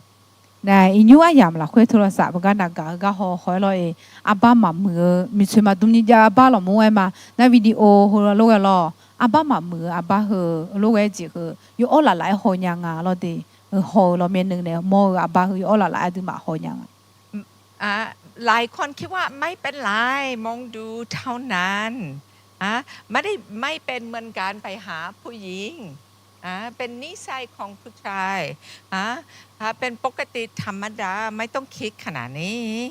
นะมาสิก็มีปัวให้แล้วก็หนูละยังถือหอดูนะหรอหอแต่อีเนี่ยปัวอีเนี่ยมุยนามาเสียหอแต่จีฟังเงือเหอเลยเดี๋ยวมุยมังเงือกันแล้วก็ย่อยๆกันพระบิยังหรอดังนี้เขาคิดว่าผู้ชายที่เป็นคริสเตียนมีประมาณ 50%ดูภาพละโมกทุกอาทิตย์นะดูคาลิซาเขาเปียคนนี้เราเดคาลิซาเปียคนนี้10%เราที่ป้าเลยเนี่ยมียอจอนาลูมาอาบ้าเธอมามือก็หอหรอปัญหาเป็นเมื่อเราเริ่มเข้าไปมองดูแบบนี้มีอิทธิพลกับวิญญาณของเรา我们不都马好路好去啊，咯，这边的得啊，那个呢，都还有撒浪边的我们这得需要得啊，咯。ขอโทษฉันจะพูดตรงมาก เพราะว่าเป็นนิ่งยังที่มันสตันกำลังวุ่นวายกับครอบครัวหลายครั้งถ้าว่าดูภาพละโมกสุดท้ายจะช่วยตัวเองแล้วก็ไม่ต้องมีเรื่องเพศกับคู่ชีวิตนะมาดูมาเขาอยู่บ่มีเราเขาต้องช่วยนี่นะอาบ้าเหอหอบัดเนี่ยเราอยู่ให้มีจานเนี่ยมาจอดตาข้าเจ้าเนี่ยมาจอดตานี่อยู่ให้ชาวบ้านจิตยาลังอ่ะเราน่าเหอบัดเนี่ยมีจานอยู่จากอาขาลังอ่ะชอจิมาญานี่เปียลังอ่ะเราแล้วก็หลายครั้งง่ายกว่าเพราะว่าเมื่อดูภาพไม่ต้องมีความสัมพันธ์มากเท่าไหร่ดูภาพเท่านั้นแล้วก็เป็นบางสิ่งสำหรับตัวเองแต่เพราะว่าระบายแล้วก็กับภาพละโมกคุณไม่ได้ใช้เวลากับคู่ชีวิตตัวเองแล้วก็ขาดความสัมพันธ์ที่พระเจ้าอยากให้คุณมีกับคู่ชีวิตนะ我们不รู้ว่าจีโฮบัดเนี่ยมาบอกกันน้องมีเนี่ยเราน่าถึงน่าอยู่อ่อนยาเลยยาของมันจะอยู่น่ะอยู่อ่อนละลายอยู่หาก็ดูอยู่มือมีชอบมาชิมมาจีกันเลยเนื้อเนี่ยมาอยู่หาก็ดูแต่เนื้อเนี่ยรู้ว่าจีดูกันเนี่ยเขาน่าเหอจริงอะไรเงี้ยนะมีเยอะเดี๋ยวที่ชอบบีชอบที่บีวิวบีจะชอบแล้วมีเยอะพี่ยามีเนี่ยมีเยอะพี่มาชังอ่ะหรอและภาพละโมกเป็นแบบยาบ้าเป็นแบบยาเสพติดเมื่อเริ่มดูอยากดูมากขึ้นอยากดูมากขึ้นอยากดูมากขึ้นแล้วก็ดันนี้อันตรายมากแล้วก็กำลังเปิดประตูให้มันสถานวุ่นวายในชีวิตของคุณแล้วก็วุ่นวายในครอบครัวด้วยนะมาอาบ้ามามืออาบ้าหัวหัวหรออาจจะดูงานเลยนะอย่าจันยอดอนยอจีจีเลยดูงานมาใจมาเรียนมาหัวมาเรียนอาบ้าจีจีปีงาอะไรเดน่าเห็นเหรอเหรอในสัตว์แบบนี้อาดูหาเดี๋ยวอาดูหนูแบบนี้แล้วโอปอนเนี่ยอาดูบิสุสาลาจีจีปีงาอะไร แล้วก็ให้ความคิดอยู่ที่ละหมกตลอดเวลาแล้วก็นี่ไม่เป็นนำพระทัยของพระเจ้าความคิดของเราต้องอยู่ข้างในพระคริสต์ความคิดของเราต้องคิดถึงที่พระเจ้าอยากให้เราคิดถึงไม่ใช่สำหรับหญิงหรือผู้ชายที่ปับละหมกนะอาดิอาบ้ามามือหอเงินอะไรอาดิฮะอาจิมอนะอาจิขวาดูนึงฉันคุยแต่ฉันมังละคุยแต่มอละมังละอาดูนึงเป็นไงล่ะเฮ้ยมีเยอะอาดิไปเฮบิชันอยู่เลยเฮก็บิชันซอก็บินอยู่เลยบินเดบังอาดิมามีเยอะนึงมา吵จีมีเยอะนึงข้อเชี่ยวจียิ่งสุขาเลี้ยก็มีเยอะนึงมา吵แล้วบินเดบิชันอยู่เลยบินเดเลยมีเนี่ยอาดิมาเป็นก็ก่อเฮก็เฮมาบิชันอยู่มั้ยอาดิมาเฮก็เฮมาฉังอะไรแต่นี้เป็นบางสิ่งผู้ชายทั่วโลกกำลังสู้กับนี้แล้วก็อยากนุ่นใจผู้ชายช่วยกันเพราะว่าเพื่อนของคุณกำลังสู้เหมือนกันท่ามรู้สารภาพบอกว่าโอ้พยายามไม่ดูแล้วก็ลำบากอธิษฐานเพื่อผมเมื่อเรากล้าพูดมีปัญหาเราชนะได้แต่ก็ก่อคืออาบ้ามามือจีหอคือรออาดูคาลิดาน่าสิญญาโอ้คือหอมาช้ามามือเราหอก่อนยิ่งย่อยถ่ายมีเนี่ยมาหอมาเงี้ยย่อยถ่ายคุยยามีเนี่ยมาเฮน่าอาดูมาเบกามีเนี่ยหมดเนี่ยเราเด็กก็ก่อลูกเวจีอาดูดอกเพอาดูเปียลูอาดูดอกเพยาลูเงี้ยนะคนนี้มาอาดูจิงเงโดเนี่ยเราที่ก็ชอเราเงโดเนี่ยงาหุ่นเป็นเนี่ยเฮมาช้าเลยสิญญามาคนนี้งาเป็นเนี่ยมาเฮหอนี้มาหอมาช้าเนี่ยลูกเปียเนี่ยเลยกลัวชาชนเนี่ยละเช่เลยเฮลูกเวจีที่ก็กลัวชาชนเนี่ยงาเราแต่ก็เดือดบ้านเนี่ยโอเคเปิดเจเฮก้าอาศัยสิที่ก็กุมาลอาดูเลยตีนี่ส้มอาดูมอดัวมือช่อมีเยอะสาลาจอดูเปียมีเนี่ยยอเลยจีบีเนี่ยมาชาโอเคเมื่อเรารับเชื่อพระเยซูพระวิญญาณบริสุทธิ์มาอยู่ในตัวของเราเราเป็นวิหารของพระวิญญาณบริสุทธิ์แล้วก็เราอยากให้วิหารอยู่สะอาดอาทิตย์ฮะเยซูคาลีจะเปียกล่าเงินนะมีเยอะจะเปียกล่าเงินนะอาทิตย์ฮะยชูสาลาอาทิตย์หมดเด็กจีละคุยจอลิงอ่ะถึงมีเนี่ยอาทิตย์ฮะเด็กจีเขายมือยชูช่วยมีเรื่องเนี่ยมีเยอะอย่าบิจอมอะไรยชูสาลาอย่าบิจอมแล้วก็เราชนะหลายสิ่งหลายอย่างแบบนี้ในชีวิตเมื่อพึ่งพันพระเจ้าพระเจ้าจะให้เราพลังที่ชนะนี้ได้นะอาดูเดซี่ยมือยชูช่วยเลยเด็กเนี่ยอาดูฮะเป็นบ่าวบินเนี่ยละงยชูสาลาดูชอบบ้านเนี่ยละแล้วอาดูฮะเดซี่ยมือยชูช่วยเด็กเนี่ยโอเคเปิดเจ็ดเปิด actually เป็นเปิดแปด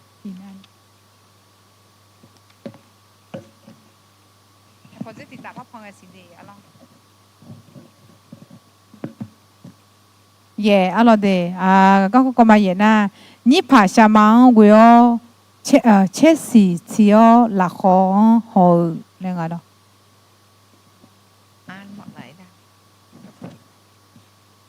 ก็ดีมาที่ก็เลยตีอันนี้บางงานก็นี่ที่ก็เลยกูข้าวกันมาแล้วเดี๋ยวจีละคุยเลยตีนี่ส้ม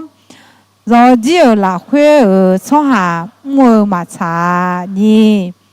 มัวช่อหายาขาดากายาดาเมส้มชาปูช่อหายาบีเดเจเมมีเย่มาหอนงาแค่ปลูอาบูติกันเนจามยจามมอเนเทดูเมโอเคเมื่อเราแตกสินใจเราจะเดินกับพระเยซูคริสต์เราขอพระเยซูมาอยู่ในใจของเราเราจะพึ่งพันพระเยซูคริสต์เท่านั้นแล้วก็บางครั้งจะมีคนในหมู่บ้านบอกว่าเมื่อคุณมีปัญหาโอ้ไปหานีผาแล้วก็นีผาจะช่วยโอ้ไปหาหมอผีแล้วก็หมอผีจะช่วยรู้ให้คนดูเซนในมือแล้วก็เขาจะบอกว่าจะเกิดอะไรขึ้นอนาคตมีเนี่ยอาดูมาหนุ่มเจ้าเนี่ยยิสุขาลีสมีอมูเนี่ยมาอาดูมีเยอะจะเปียกละเงินนะอาดูมาจงมึงนะนี่ภาษามาเจอหลังอาดูเนี่ยวิเด็กเลยมาเด็กเลยยันหนุ่มเจ้าเราเดี๋ยวมึงนะก็จะก็ที่ปนชาจงนะก็เลยไงอาดูมาเป็นเนี่ยขาลีจะมาแล้วคนนี้โ我们保护个就比较要咯，拉好比好要咯，你怕比吃好咯嘞，我们家都嘛个比啦也没咯，哎，好路个家都卡里咋比啦，那都嘛嘛啥嘛咯。 บางคนจะอธิษฐานแล้วก็รู้สึกว่าพระเจ้ายังไม่ตอบคำอธิษฐาน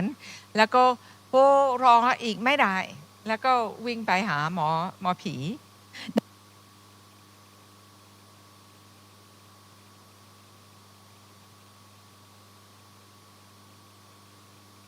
那我们家保啊都嘛好多别啦眼咯哎嘛格朗卡里亚格没格朗山啊会，那格朗山呐哎嘛那米呢好么啊，阿吉米呢好，早几天啦那不牛啊咯嘞。ที่เจก็ต้องสวยมาดูเนี่ยเบอร์เลยที่เจเปียกแล้วก็มาดูเนี่ยเลยพันเนื้อเนี่ยเพราะว่าน่าดูมาไอ้มานี่ภาษามามันก็น่าดูหาไปเนี่ยดอกเพชรจลูมันก็จ้องไปขอเนี่ยดูมามุ้ยเนี่ยแม่อะหรอ หมอผีนิพาคนที่ดูเมื่อหมดเลยมีอำนาจที่มาจากมันสตันแล้วก็ทุกครั้งเราไปฟังเราเปิดประตูให้มันสตันมีสิทธิ์ในชีวิตให้มันมีอิทธิพลในวิญญาณของเรา นี่ผ่ามานะนี่ผ่าชามานะอะไรของเขาคือมาก็จะหลายนึกก็มั่วเดือโยกานั่นลูอายุมาเบายังก็เบายังเรื่องนะเนี่ยสตังเนี่ยเบายังอะไรดีนะเขาลูกจีมั่วค่ะอาจจะให้เป็นอาจจะเชื่อดึงเรื่องนะอาจจะเขาสัตว์ล้างเป็นเนี่ยรอเชื่อดึงเขาลูกจีมั่ว มีอะไรอยากเพิ่มไม่สำหรับหมอคุณมี ค่ะนั่นทำให้เนี่ยอาจจะมายูโนมาจอบผ่าเลยนี่มีต้องตาจอน่าเบอร์อาจจะหาจานน่ามาคนเดียมาเปียกผ่าเลยอาจจะนายกน่าหมอของมาลาซาเนี่ยมันน่าเกินชาเขาจะมาทะเลนี่เราไม่ได้มาโลกจากก็เราจะทำจุดมีจะทำภูมิเราเขาลูกว่าไงอภิพิยเดอสิญญาเดอ会话讲伢们这会记，讲伢们这路讲伢们这俩的哈我们也不爱拉面咯。还路个记我和阿的哈呢，阿姐俺两个呢，看里咋别个呢？那啥他们呢，老呢些呢这边啊，那啥大家嘛碰了呢，阿的哈早间比帮啊这边啊，那俺子阿的哈被苏萨这个这个我们这都来伢啊，老的，和那阿的看里咋和那我这面没长，我老嘛碰嘛了的嘛长多了这面，阿的嘛个就那跑这嘛啦起火呀咯，和阿的嘛有肚子包的啊咯。 โอเคไปต่อ9ก็ก็มาหุยนะเปียวนึมาเพอนึมาบออีเดอีเชดู3 1 2 3ตีนี่ซุ่มแล้วที่ก็เลยกูมาก็เลยเฮือแล้วตีนี่ซุ่มเฮือสีชาจีนึกข้ามโดลาดูแม่นี่ยอฮาอายุอันนี้เบียวช่อหาเจ้าหลวงดูแม่ซุ่ม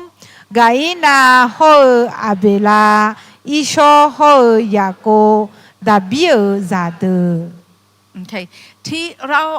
ต้องระวังใจของเรา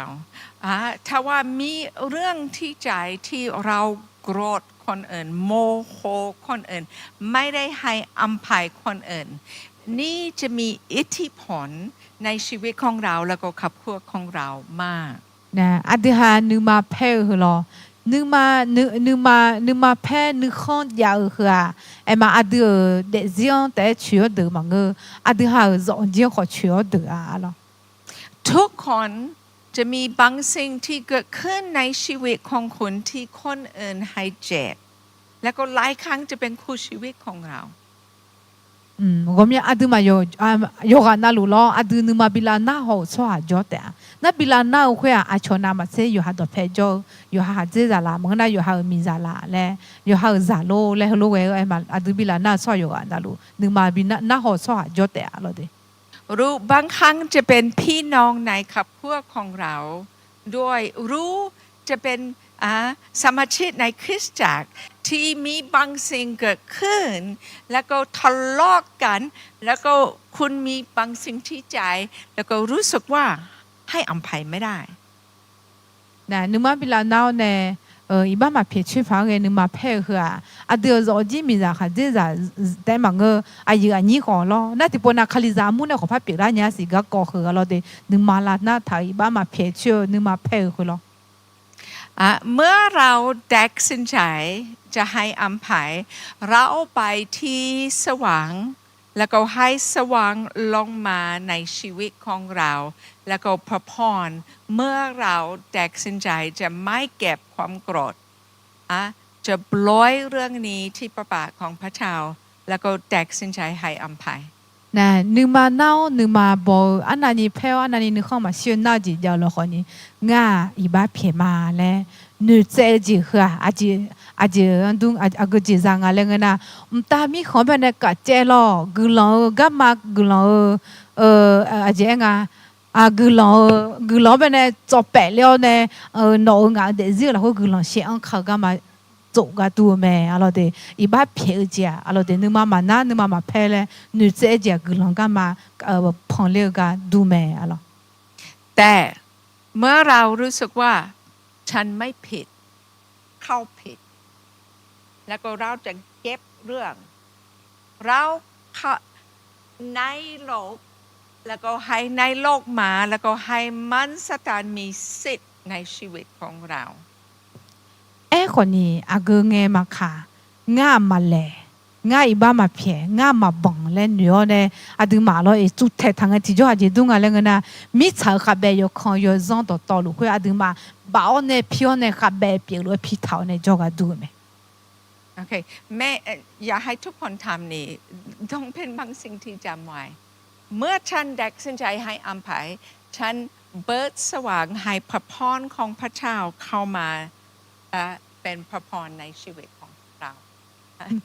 น้องมาอยู่ละเย็นเนี่ยฟังกันแล้วอาดูนึกถ้าพายบีชมหมอเนี่ยแล้วเดี๋ยวง่ายอีบ้าเพียมาเลย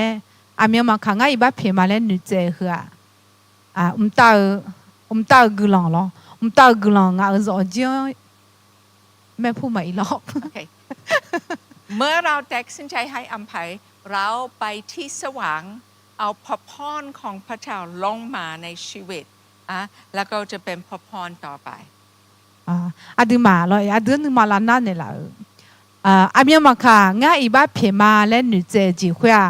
ตามีของอยากกุหลงคุยง่ายจะเอาจีก็อ๋อเนี่ยอาชอบกุหลงเปียมาและหนูเจกันมาอะไรเดแต่เมื่อเราไม่ให้อภัยไม่ปล่อยเรื่องเราเข้าไปในโลกแล้วก็ให้มันสถานขึ้นมามี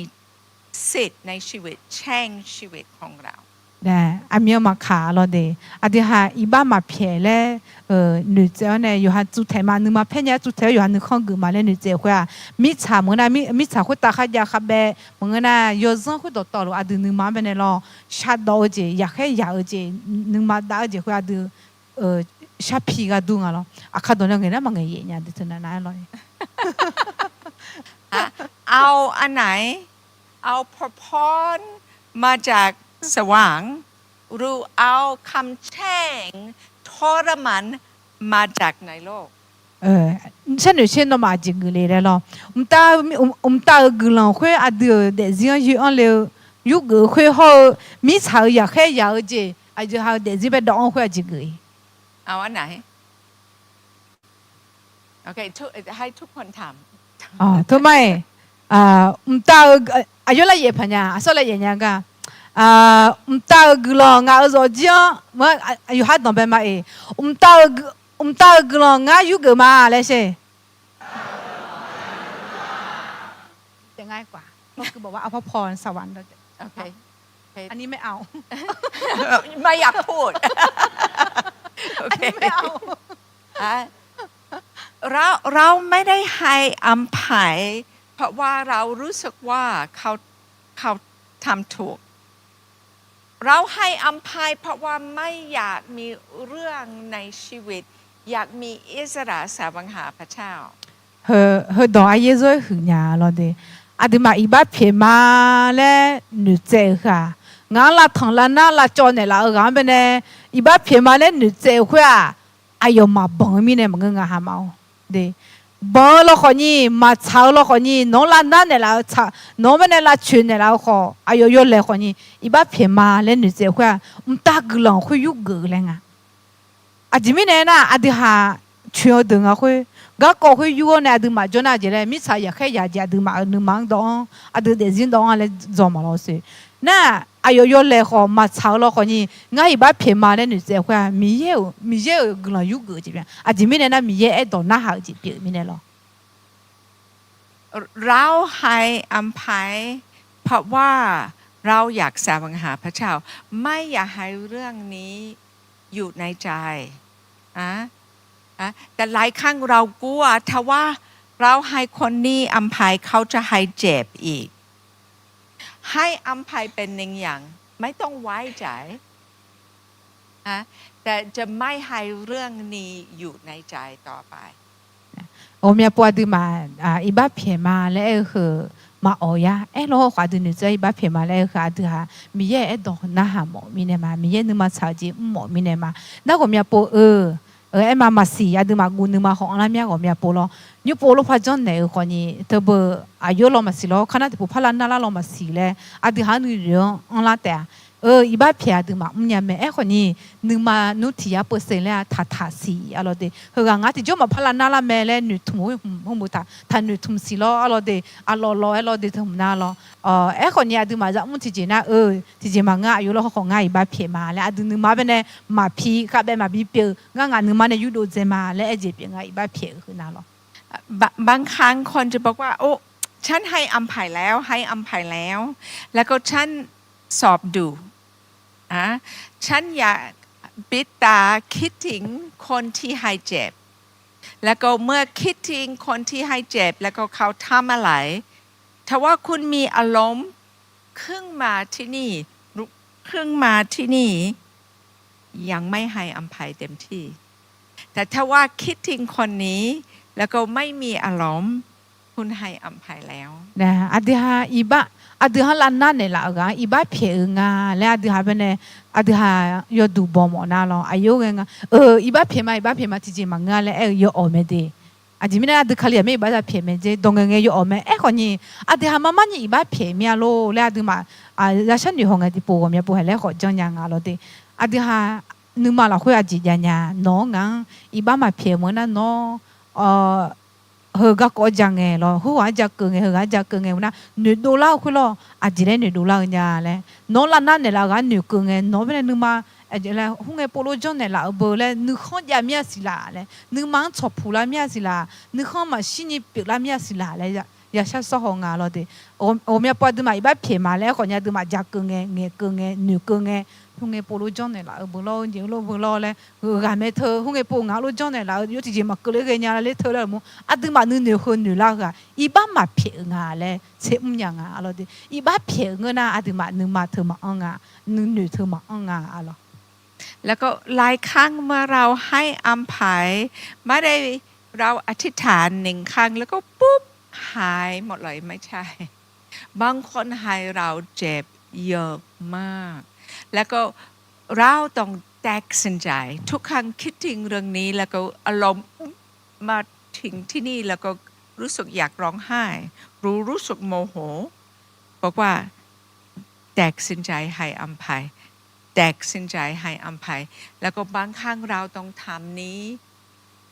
100,000 ครั้งแล้วก็1 วันจะไม่มีอารมณ์แล้วก็รู้ให้อภัยแล้วแล้วก็มีปูกลังชอบในอีบ้าเพียวแล้วไงหาเมนูเพียมานั่นหนูจีเพียมาแล้วหนูมีไอ้คนหนูมาแล้วเขาบิลาหน้าถาวรเจน่ามีเนี่ยเจชุลาดูลาถาเจียมีเนี่ยมาเพียชุเนี่ยแล้วดูหันหนูลาแต่อะไรนั่นหนูมองแล้วไงคนหนูมาสุสาลาแต่ไอ้คนยาดูมาเพียมาแล้วหนูเจคุยหุ่มเนี่ยง่ายบ้าเพียเจอมาง่ายเพียเจอมาเลยหุ่มเนี่ยง่ายมาพายเดี๋ยวนึกข้ามาพาบอมาเลยง่ายมีเย่ไม่ใช่บ้าเพียเจอเบอร์แล้วดูมาเลย我们要不爱呀，就是咩？ที่พวกนั้นที่พับปูละแล้วเขายังเงี้ยปูบอละแม่อาจจะมีเนี่ยอาจจะมานึกมาถึงนึกข้ออาจจะงานนึกอาจจะนึกข้อชิช่วยคุยหุ่มอังลานี่เราเดแล้วก็หลายครั้งคู่ชีวิตของเราให้เราเจ็บมากเป็นคิดว่าคู่ชีวิตเป็นคนที่ให้เราฝึกหัดให้อภัยตลอด nè ai mà chọn nào mà sẽ yêu hạt đồ phê cho số hàm nhà nếu mà là năn này là nè ai bắt phê ai yêu xả lo thì không nghe bộ lúc này là bơ lại lo ở này phala mà lại hồ lúc để bơ lại yêu cho nó nữ做他này bắt phê lại ai mà lo ai còn gì à từ hai bên này bắt phê cái câu này做比做呢啦ที่ที่ก็做就好别的啊lo的บางคนคู่ชีวิตให้เจ็บแล้วก็คุณปิดใจแล้วอยู่ที่บ้านด้วยกันกินด้วยกันทำทุกสิ่งด้วยกันแต่จริงๆไม่คุยกันมากเท่าไหร่เพราะว่าคุณไม่กล้าเปิดใจเพราะว่าให้เจ็บหลายรอบแล้วก็ไม่อยากเปิดใจอีก那个面包你个要考要的，但是嗰攞啲空炸，啲嗰攞油，啲嗰攞當炸呀，啲咁，我面包都炸嘛炸咯，阿姊妹呢，蘭那頭就會有咪呢咯，你忙啦得頭就會有咪呢，忙嘅嘛，通一般嘛便宜，佢出產你可做嘢咪，啲嗰攞嚟個呢咯。โอเคคิดว่าคืนนี้เราอยากมีเวลาที่อธิษฐานที่เราจะตัดสินใจจะให้อภัยทุกสิ่งทุกอย่างที่เกิดขึ้นแล้วก็พยายามเปิดใจให้คู่ชีวิตมากขึ้นนะนี่จีอาจจะเป็นในคู่ชมมีอะไรเดมาสิอาจจะเดี๋ยวเป็นในอีบ้ามาเพียช่วยล้านนั่นเนี่ยละอยู่หาเพซ่าอยู่หาขัดจีอยู่หามิซา咯มาอาจจะไอ้เมื่อไหร่อยู่อันนี้เหรออีบ้ามาเพียช่วยพาเขาอยู่หานึกมาละเดินเนี่ยละนึกเข้ามาชี้ช่วยมาเที่ยวมาสานี่เด็กคือก็เป็นในกลุ่มชาชมเนี่ยหรอตอนนี้เราจะดูนี่คำของพระเจ้าเพื่อขับผู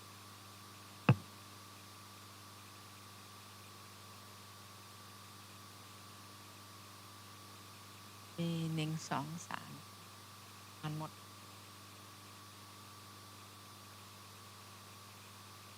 ไอ้ก็เช่อะไรเดดอกเพี้ยเชื่องั้นแม่ตีห้องในส้มกันยังจีมาเราเดนึงมาแพ้ขอและตีนี่ส้มนึงมาแพ้ขออีบ้าทำยอฮานึงมายอฮาจุจามัวอาชอนนึกเพียววิลกาละคุยดอชื่อนี่เงี้ยทุ่มแล้วทำนี่กระโดดโอเคเปิ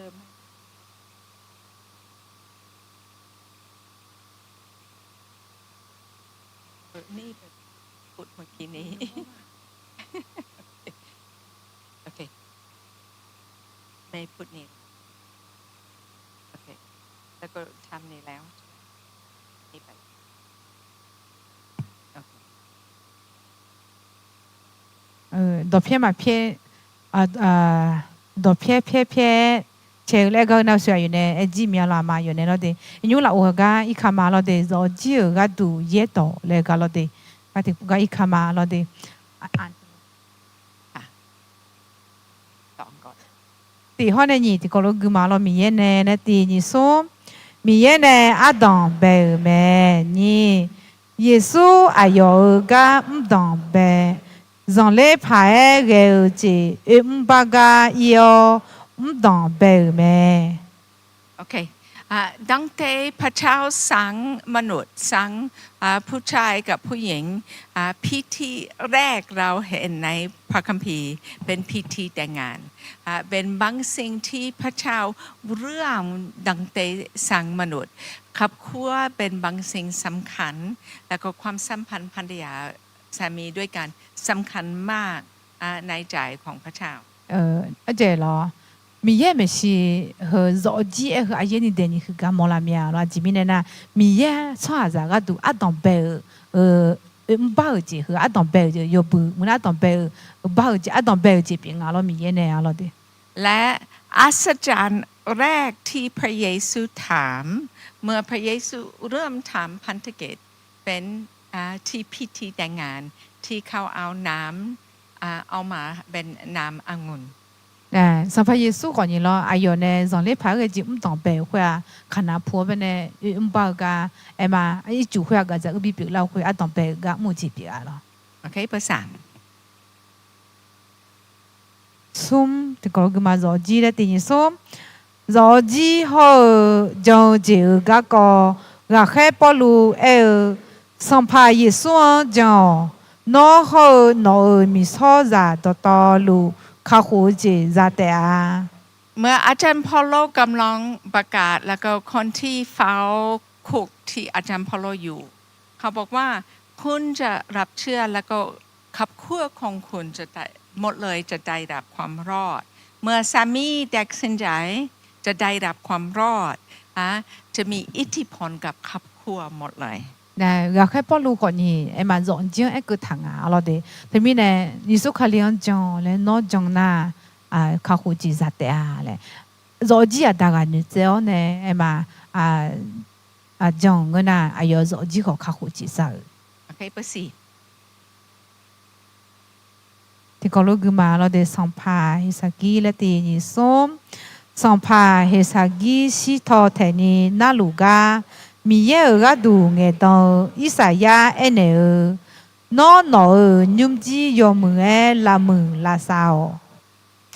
ในเรื่องนี้เรามีกษัตริย์หนึ่งคนที่ไม่สบายมากเฮเซคายาแล้วก็เฮเซคายาเกือบจะเสียชีวิตเมื่อพระเจ้ามาหาเฮเซคายาเขาบอกว่าเฮเซคายาให้ทุกสิ่งเรียบร้อยในบ้านเพราะว่าเกือบจะเสียชีวิตพระเจ้ากำลังบอกว่าอย่าให้คุณจบดีกับทุกคนในบ้านไปหาทุกคนภรรยากับลูกแล้วก็ถ้าว่ามีปัญหาในความสัมพันธ์ให้นีสงบก่อนเสียชีวิต nè sau phải sa kia gà yo na si thọ thế nhỉ gà lục nghe em mà rõ chiang yo nghe em mà la sa chỉ ya mà chao chỉ ya mà mưa chỉ ya na ho chỉ la sa phang yo jong phang do sa yo sa nôm le yo mới phải nó lư leo le sau phải mi ne rõ chiang bên này em mà bị lư như gà đủ sau phải sa kia bên này mi ne nghe ne do alo de yo si thọ thế nhỉ na lục nghe แต่คุณไม่ต้องรอทิ้งเวลาเกือบจะตาย ก่อนรักษาทุกสิ่งในครอบครัวคุณเป็นหัวหน้าในครอบครัวคุณมีรับผิดชอบให้ความสัมพันธ์ในครอบครัวอยู่ใต้อำนาจของพระเจ้าแล้วก็ทุกสิ่งสงบ nè sau phải sa kia lo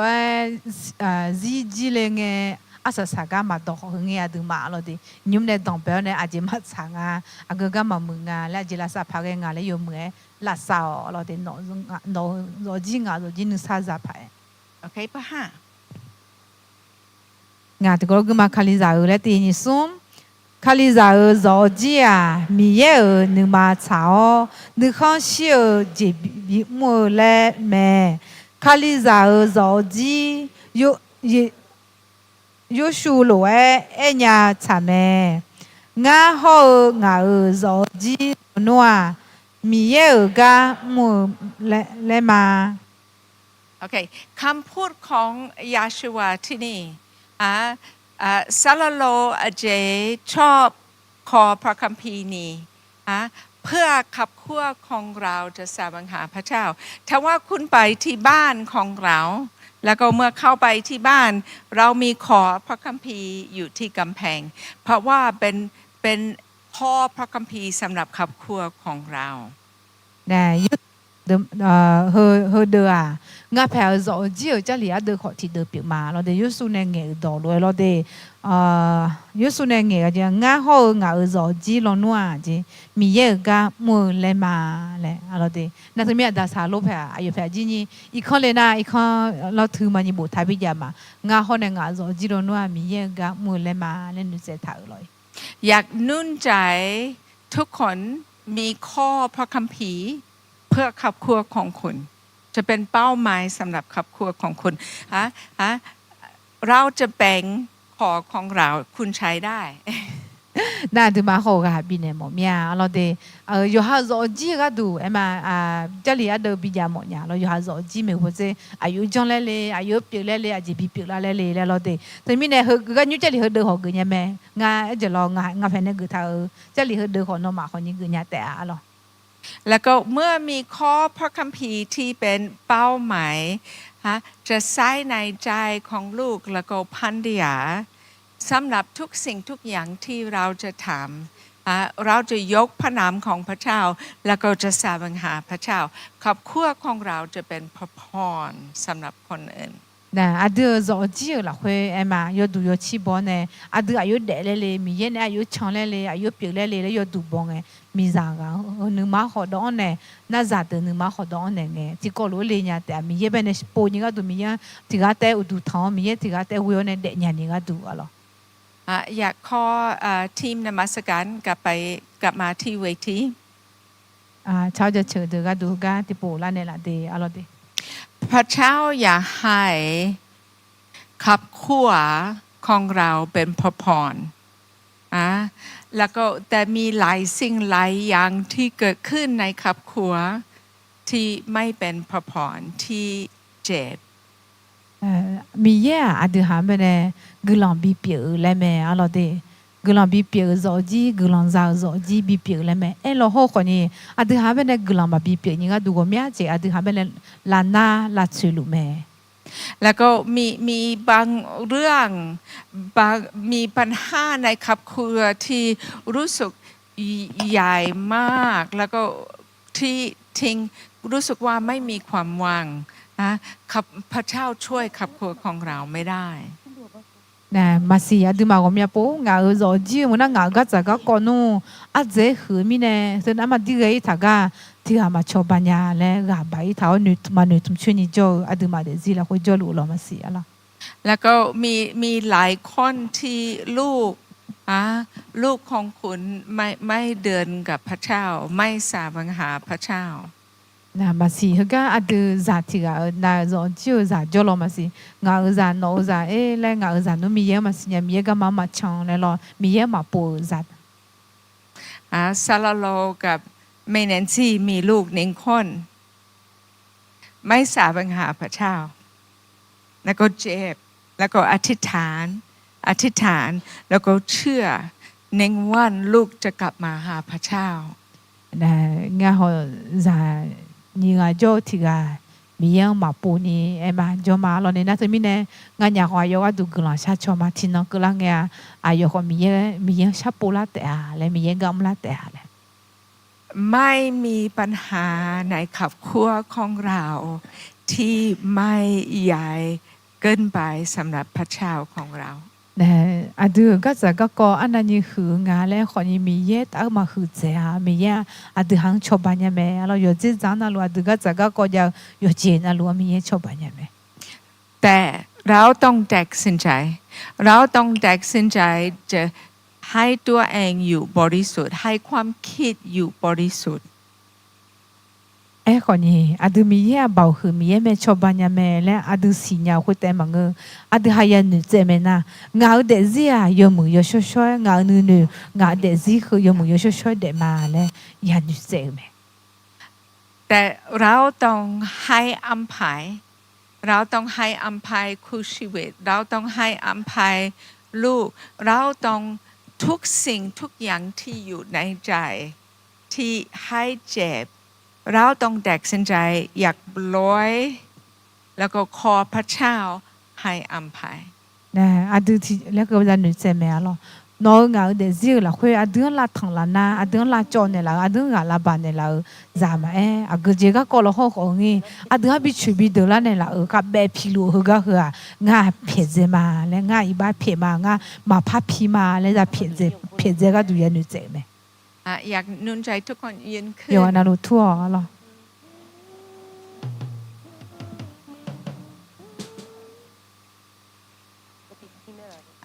แล้วก็จะให้ทีมนมัสการร้องเพลงแล้วก็จะร้องเพลงนิดหน่อยแล้วก็ให้สลามากวยอธิษฐานเทสติ้งอาดูมาจุงเงี้ยนี่ที่เคยโจมาหรออาดูหาหนึ่งมาอาดูหาหนึ่งเหนือคือที่ชุดสันนิที่เคยโจมาอาดูหนึ่งมาลาสักคือ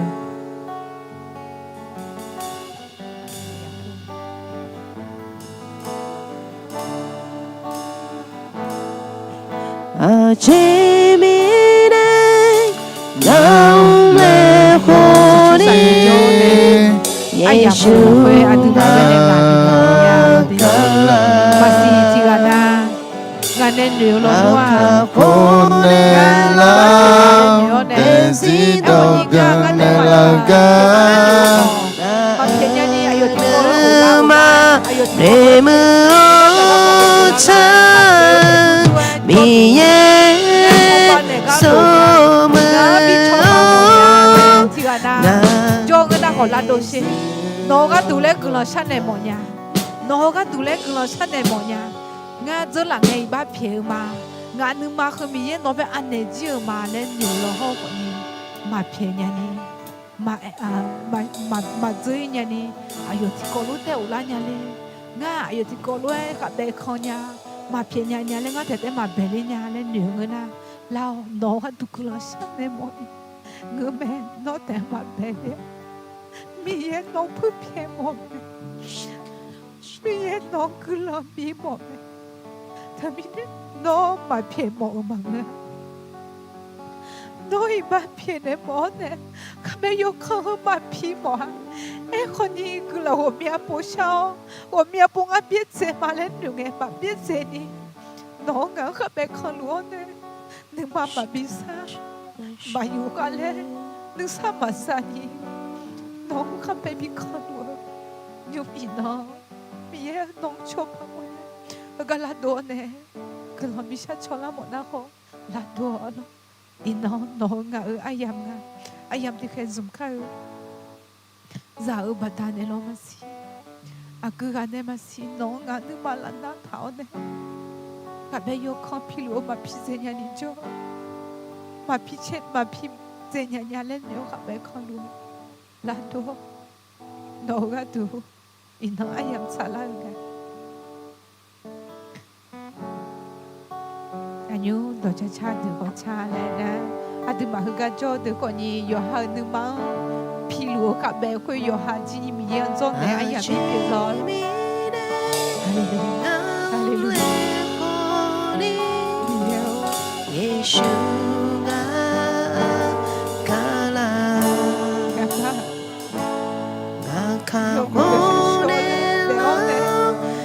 Desi do biane la ka ga anu ma de mu cha ma si ti si ga mo no ani o mi ye ga po ma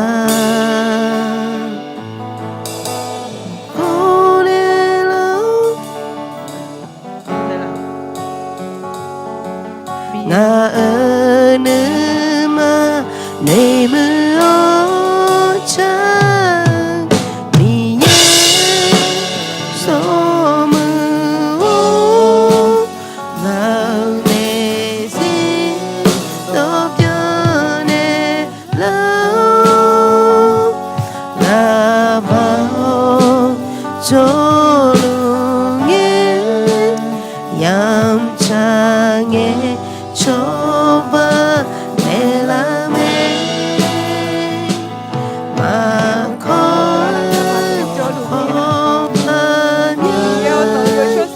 mo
嘛直接盘呀，明天忙个个诺搞吧，他呢，诺我想搞了，我搞路，伊那个嘛哈个嘛，不漂亮哈个嘛，诺呢不漂亮，诺呢有钱的老将。侬呢？你妈拉山的拉讲哈个嘛？伊那个嘛女仔，明年女仔有看到路没？我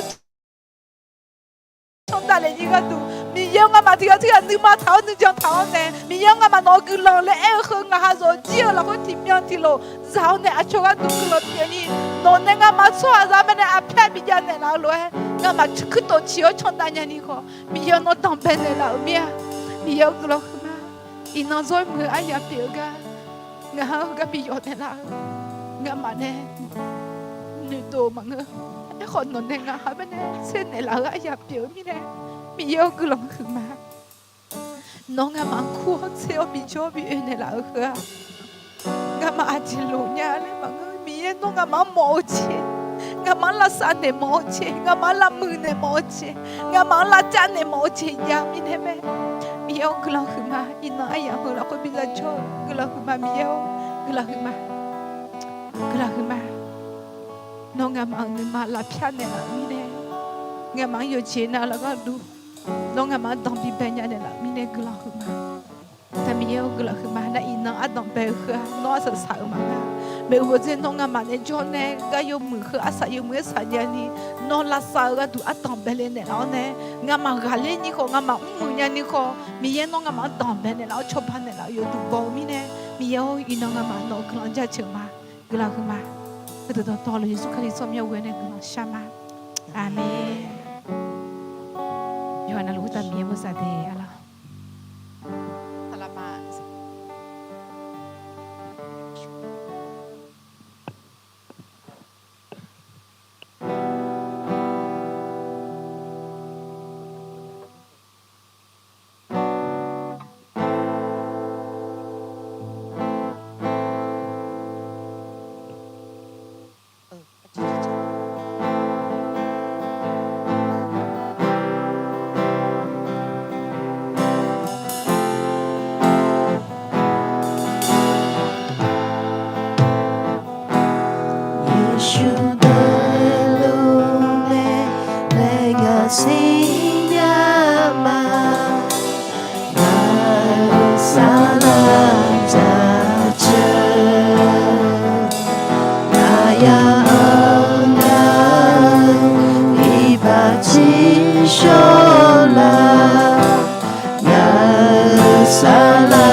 Yesus Kristus,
Siapa